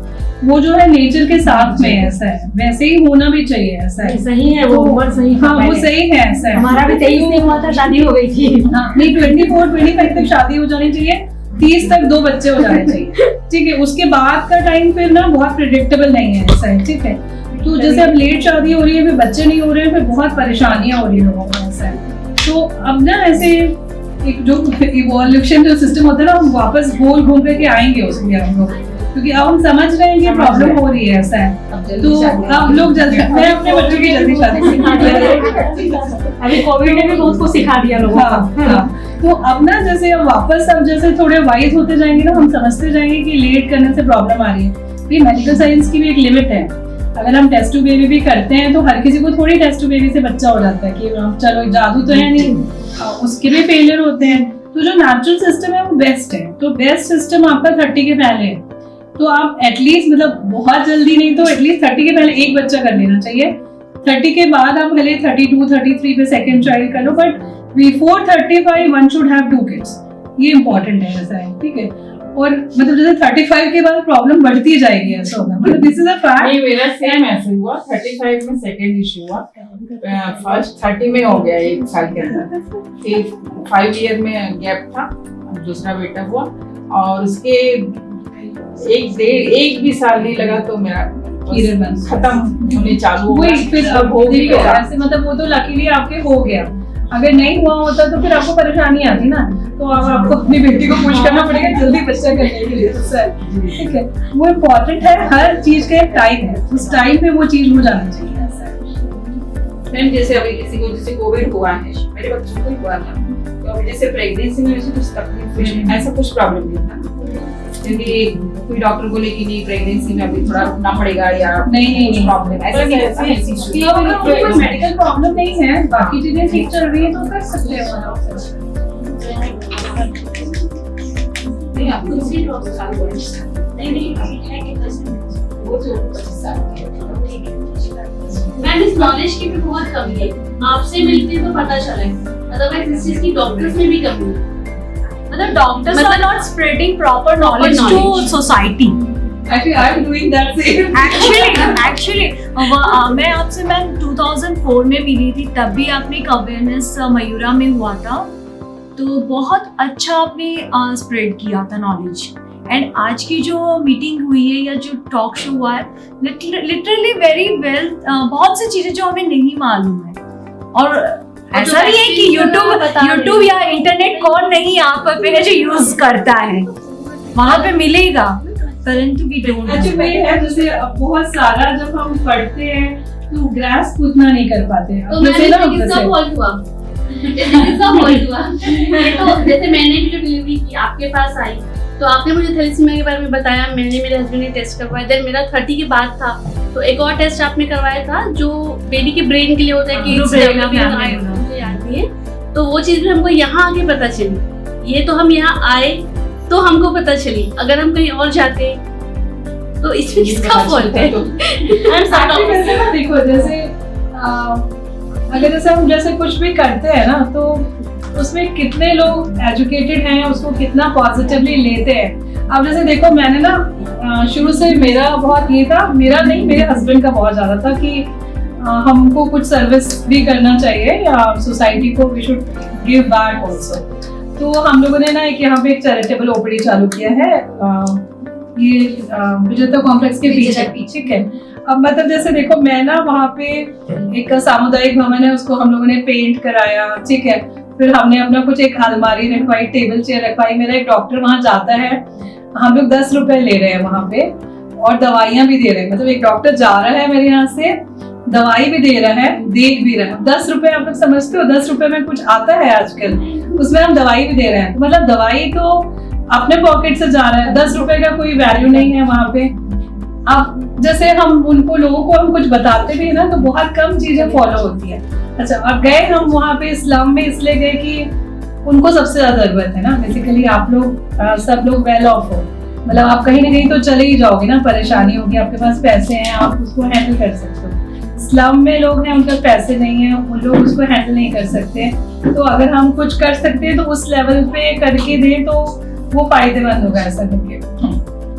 तो वहाँ पे भी मतलब जैसे ना अगर कुछ बताते हैं ना लोग बहुत हद तक फॉलो नहीं करते। उन लोग की मेंटेलिटी ये रहती है कि यदि जो पैसा ले रहा है डॉक्टर वो अच्छे से इलाज करेगा, और जो पैसा नहीं ले रहा है वो औकात देखी से कुछ नहीं देखी से, ऐसा होता है। एक्चुअली हमारा ये मोटो ही था इस इवेंट का कि हम अवेयर करना चाहते हैं। हमने ट्राई किया लोगों को कनेक्ट करने का, बट लोग रेडी नहीं होते कि ये टॉक शो क्या है, क्यों आना, ये किटी पार्टी नहीं है, तो लोग आना नहीं चाहते। बेसिकली हमारा मेन मोटो ही था हमारे डायरेक्टर्स का कि हम लोगों को अवेयर करें ताकि आप लोग अपनी सोसाइटी में अवेयर करें।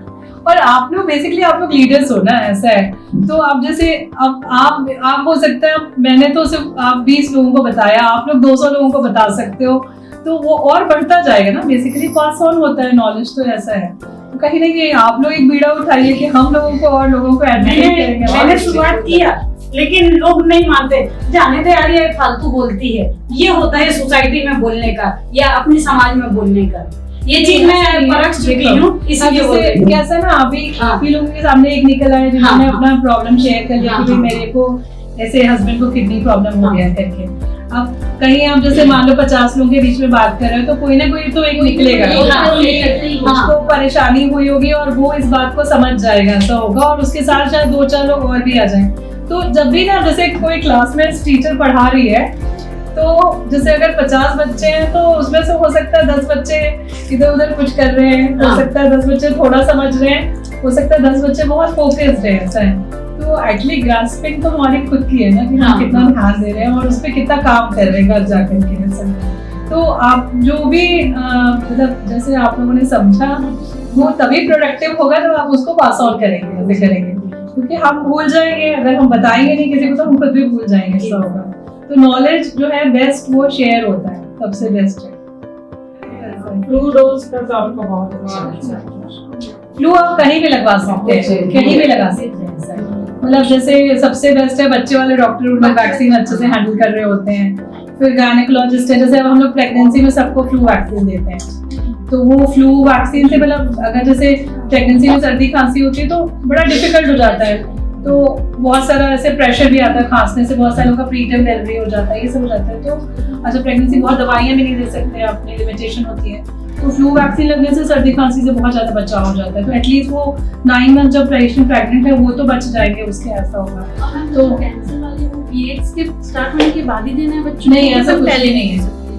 10-11 ईयर्स के बाद कभी भी दे सकते हैं, भले पीरियड आए हैं चाहे नहीं है। पीरियड से उसका कोई रिलेशन नहीं है, उसका एज से रिलेशन है। वो एवरी ईयर देना है बच्चों को? नहीं, वो 3 डोज है, 0, 7 and 6।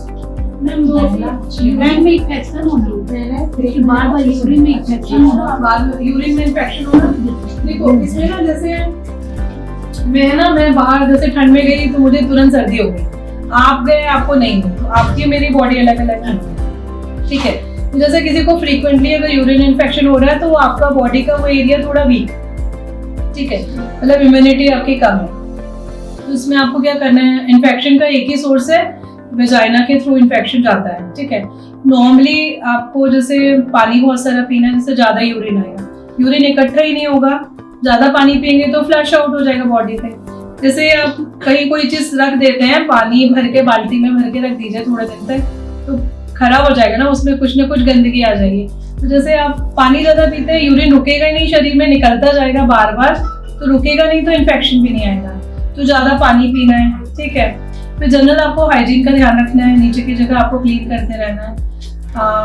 जब भी आप जैसे वॉशरूम जाते हैं तो जब आप क्लीन करते हैं नीचे, नॉर्मली आपको यूरिन के पैसेज से पीछे की तरफ क्लीन करना है, ठीक है। नॉर्मली आप जैसे पॉटी वाली जगह से सामने की तरफ क्लीन करते हैं तो उधर से बैक्टीरिया आपके यूरिन की जगह की तरफ आते हैं, उल्टा क्लीन करना है, सामने से पीछे की तरफ क्लीन करना है, ठीक है। तो इससे थोड़ा सा क्लीनलीनेस का ध्यान देना है। जब भी आपके पीरियड्स आते हैं तो आपको पैड जल्दी जल्दी चेंज करना है। कपड़ा ऑब्वियसली आजकल कोई बहुत कम लोग ही ले रहे होते हैं, पैड ही यूज कर रहे होते हैं, पर पैड भी आपको एवरेज दिन में 4 बार बदलना है, ठीक है। 4 से 5 बार हो जाता है, जब भी मतलब एक पैड ना एक दिन में खत्म नहीं होता। हाँ, अब जैसे आपको हैवी ब्लीडिंग हो रही है तो आप उसको एक बार दिखा करके, कुछ यूट्रस में प्रॉब्लम तो नहीं है, देख लीजिए। कुछ लोगों को हैवी ब्लीडिंग होती है, जैसे ये भी बॉडी का सिस्टम है, किसी को हैवी ब्लीडिंग होती है, किसी को एवरेज ब्लीडिंग होती है, तो वो उस इंसान के लिए नॉर्मल है। बट एक बार चेक करा सकते हैं कि आपको बहुत ज़्यादा हैवी ब्लीडिंग हो रही है तो उसका कोई रीज़न तो नहीं है। फिर अगर रीज़न है तो कोई दवाई डॉक्टर देंगे तो उससे कम हो जाएगा। इनकेस नहीं तो आपका जो जनरल हाइजीन है ना, उसको बहुत ध्यान दीजिए। पैड आप दिन में 4 बार 5 बार जितनी आपकी ज़रूरत है, मतलब मेंसेस के में जल्दी जल्दी क्लीन करिए, नीचे की जगह वॉश करते रहिए, ऐसे करिए। फिर जैसे एक होता है रिलेशन होता है, हस्बैंड वाइफ को कांटेक्ट होता है तो उससे भी इन्फेक्शन होता है, तो जब भी आपका कांटेक्ट होता है रिलेशन के बाद तुरंत जाके यूरिन पास कर लीजिए और नीचे की जगह वॉश कर लीजिए, उससे भी काफ़ी हद तक प्रोटेक्शन मिलेगा। इसके अलावा पब्लिक टॉयलेट मना करते हैं, जैसे पब्लिक टॉयलेट में बहुत सारे लोग यूरिन के लिए जा रहे हैं तो उसकी वजह से भी इन्फेक्शन होता है। जैसे जो लोग ऑफिस वर्किंग होते हैं ना, they have to use a common toilet, तो उधर से भी उन लोगों को बार बार फ्रीक्वेंट इन्फेक्शन हो रहा होता है, तो पब्लिक टॉयलेट अवॉइड करना है। या अगर एक्सट्रीम है भैया, पब्लिक टॉयलेट ऑफिस में गए हैं तो जाना ही पड़ेगा, तो फ्लश कर लीजिए पहले एक बार, जनरल थोड़ा सा आप वॉश करके फ्लश करके फिर यूरिन पास करिए, तो उससे भी थोड़ा प्रोटेक्शन मिलेगा। तो जनरल हाइजीन का ध्यान रखेंगे ना तो वो प्रॉब्लम थोड़ी हद तक कम हो जाएगी, और एक्सट्रीम्स में जब प्रॉब्लम होगी तो आपको ऑब्वियसली उसमें ट्रीटमेंट लेना पड़ेगा। हमारा मतलब महीना आने से पहले जैसे 5 दिन का कंटिन्यू रहता ही, तो हमारा 3 दिन में ही साफ हो रहा है, तो ये गलत नहीं। एवरेज पीरियड 2 to 7 डेज आता है, जिस किसी का भी, अगर 2 दिन भी आता है तो नॉर्मल है, 7 दिन भी आता है तो नॉर्मल है, ठीक है। तो 2 to 7 डेज का टाइम इज नॉर्मल। अगर एक ही दिन आ रहा है तो देखना चाहिए कि कुछ और प्रॉब्लम है क्या, वो देखना रहता है, या 7 दिन से ज्यादा चल रहा है तो भी देखना पड़ेगा कि कुछ प्रॉब्लम है क्या। और पीरियड आने के लिए भी हम लोग बोलते हैं कि जैसे 21 दिन से 35 दिन के बीच में आएगा तो नॉर्मल है, मतलब आपको 20 दिन बाद 21वें दिन पीरियड आ जा रहा है हर महीने, मतलब 10 दिन पहले आ जा रहा है तो भी वो नॉर्मल है। और अगर आपको 1.5 महीने में पीरियड आ रहा है हर बार, लेकिन मतलब हर बार लगभग सेम पैटर्न चल रहा है तो वो नॉर्मल है, ठीक है। तो 21 से 35 दिन में पीरियड आ रहा है नॉर्मल है, 2 से 7 दिन पीरियड आ रहा है नॉर्मल, ठीक है। तो ये ना एक हर इंसान का अपना एक बॉडी स्ट्रक्चर है। जैसे आने से पहले, जैसे आज कितने तारीख को आया, तो मतलब उस महीने में 10 दिन के बाद और लेट आता है, और वो प्रॉब्लम क्यों है? हर बार लेट हो रहा है तो प्रॉब्लम है, हर बार जिसका कोई डेट ही नहीं है ना, ऐसा हो रहा है ना आपका। तो फिर आपको ना ऐसे 3 महीने का पीरियड रेगुलर करने का कोर्स देते हैं, महीना नियमित करने का, और आपके जैसे पेशेंट्स को थायराइड चेक करना चाहिए। उन्होंने करवाए थे तो थायराइड नहीं आया था, तो फिर जैसे जनरल एक बार गायनेक चेकअप हो जाता है और उसके बाद फिर 3 महीने का कोर्स पीरियड रेगुलर करने का, जो बर्थ कंट्रोल पिल्स होती है ना, उस टाइप की दवाइयाँ देते हैं, उससे काफी हद तक पीरियड में सुधार हो जाता है। और एक ये भी देखना रहता है कि आपका वेट तो नहीं बढ़ा है पिछले दिनों में, जैसे वेट गेन होता है उसकी वजह से भी पीरियड गड़बड़ होते हैं, ऐसा होता है। तो वेट गेन हुआ है तो उसको अपन को आइडेंटिफाई करना पड़ता है कि हम किस वजह से वेट गेन कर रहे हैं, और हार्मोन पिल्स देते हैं तो उससे पीरियड्स में काफी इंप्रूवमेंट हो जाता है। Thank you so much ma'am. तो आप लोग एक्चुअली कुछ चीजें मैं चाहूंगी आप लोग अपने नोट्स में शेयर करेंगे, खास करके प्री मैरिज लोगों को टेस्ट कराना चाहिए, ये इम्पोर्टेंट है क्योंकि ना शादी को आप तोड़ नहीं सकते, ठीक है, शादी तोड़ना बहुत मुश्किल काम है। और पार्टनर मतलब आप इतना मेंटल लेवल पे अटैच रहते हैं अपने पार्टनर के साथ में, आप कुछ नहीं सोच सकते। तो ऐसे मुझे लगता है कि ये सब चीजें ना हमारे कम्युनिटी में आनी चाहिए, सबके उसमें कि आप लोग बड़े हैं, आपकी लोग बातें सुनते होंगे, अभी ऐसा हो जाता है ना जब आप एक एज पे आ जाते हैं तो घर में या समाज में लोग एक दूसरे की बातें फॉलो करते हैं। तो शादी से पहले लोगों के टेस्ट होना चाहिए, ठीक है। वैक्सीन बहुत इंपॉर्टेंट है, सबको, बच्चों को, बड़ों को, यंग लोगों को वैक्सीन लगाने चाहिए, उससे बहुत सारी बीमारियां ऐसे ही बच जाएंगी, ऐसा होगा। तो ये 2-3 चीजें हमको काम करनी चाहिए। प्लस दूसरा ना हम लोग इंडियंस में ना आजकल थोड़ा एटीट्यूड हमारा चेंज हो गया, हम लोग खाना पीना अच्छे लगे, एक्सरसाइज हम लोगों ने बहुत वो कर लिए, ऑप्शनल कर लिए। सबके घर में आजकल काम के लिए बहुत सारी मदद है, ठीक है। तो जो पहले आप लोग अपने घर में बहुत सारा काम करते थे वो बंद हो गया, तो वो भी एक बहुत बड़ा फैक्टर है जो हमारा सिस्टम बिगड़ रहा है, ऐसा है। तो अगर हम काम नहीं कर सकते तो एक्सरसाइज कर सकते हैं किसी भी फॉर्म में, पर अपने आप को फिट रखने की कोशिश करनी चाहिए। हम लोग ना कहीं पे भी आजकल स्कूटर से ही जाते हैं, ठीक है, एवरेज सब लोग स्कूटर से जाते हैं, ठीक है। पैदल चलना लगभग सबका कम हो गया। वेस्टर्न कंट्रीज में लोग हर जगह वॉक करके जाते हैं, वहाँ पे लोगों के पास कार नहीं है, मैक्सिमम लोगों के पास कार नहीं है भी तो लोग कहीं दूर पे जाते हैं तो जाते नहीं, तो वॉक करके ट्रेन तक जाते हैं। उनके घर से ट्रेन तक का दूरी ऑलमोस्ट 1-1.5 किलोमीटर 2 किलोमीटर रहता है। ऑफिस जाते हैं, चल के जाते हैं, वहां पे उतरते हैं, वहां से ऑफिस पैदल जाते हैं, फिर वापस आते हैं।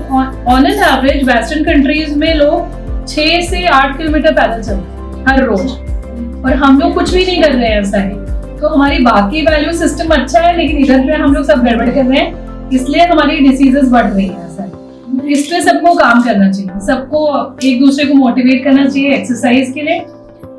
खाने पे ऑब्वियसली अपने बच्चों को हमको जंक फूड नहीं देना है, सबको इस पे एफर्ट डालना पड़ेगा, घर में भी कम खाना रहेगा। ऐसे ऑयल जो अपन यूज करते हैं तो कौन सा oil? Best is ghee, best is ghee, limited amount में घी। बाकी आप लोग जो सरसों का तेल है ये यूज करिए, घी यूज करिए। जो तेल होता है वो बहुत अच्छा नहीं है, लिमिटेड अमाउंट में आप यूज, कोई भी तेल अच्छा नहीं है, घी और सरसों का तेल सबसे बेस्ट है। अगली मीटिंग कब होगी ताकि मैं अपने बच्चों को भेज सकूं?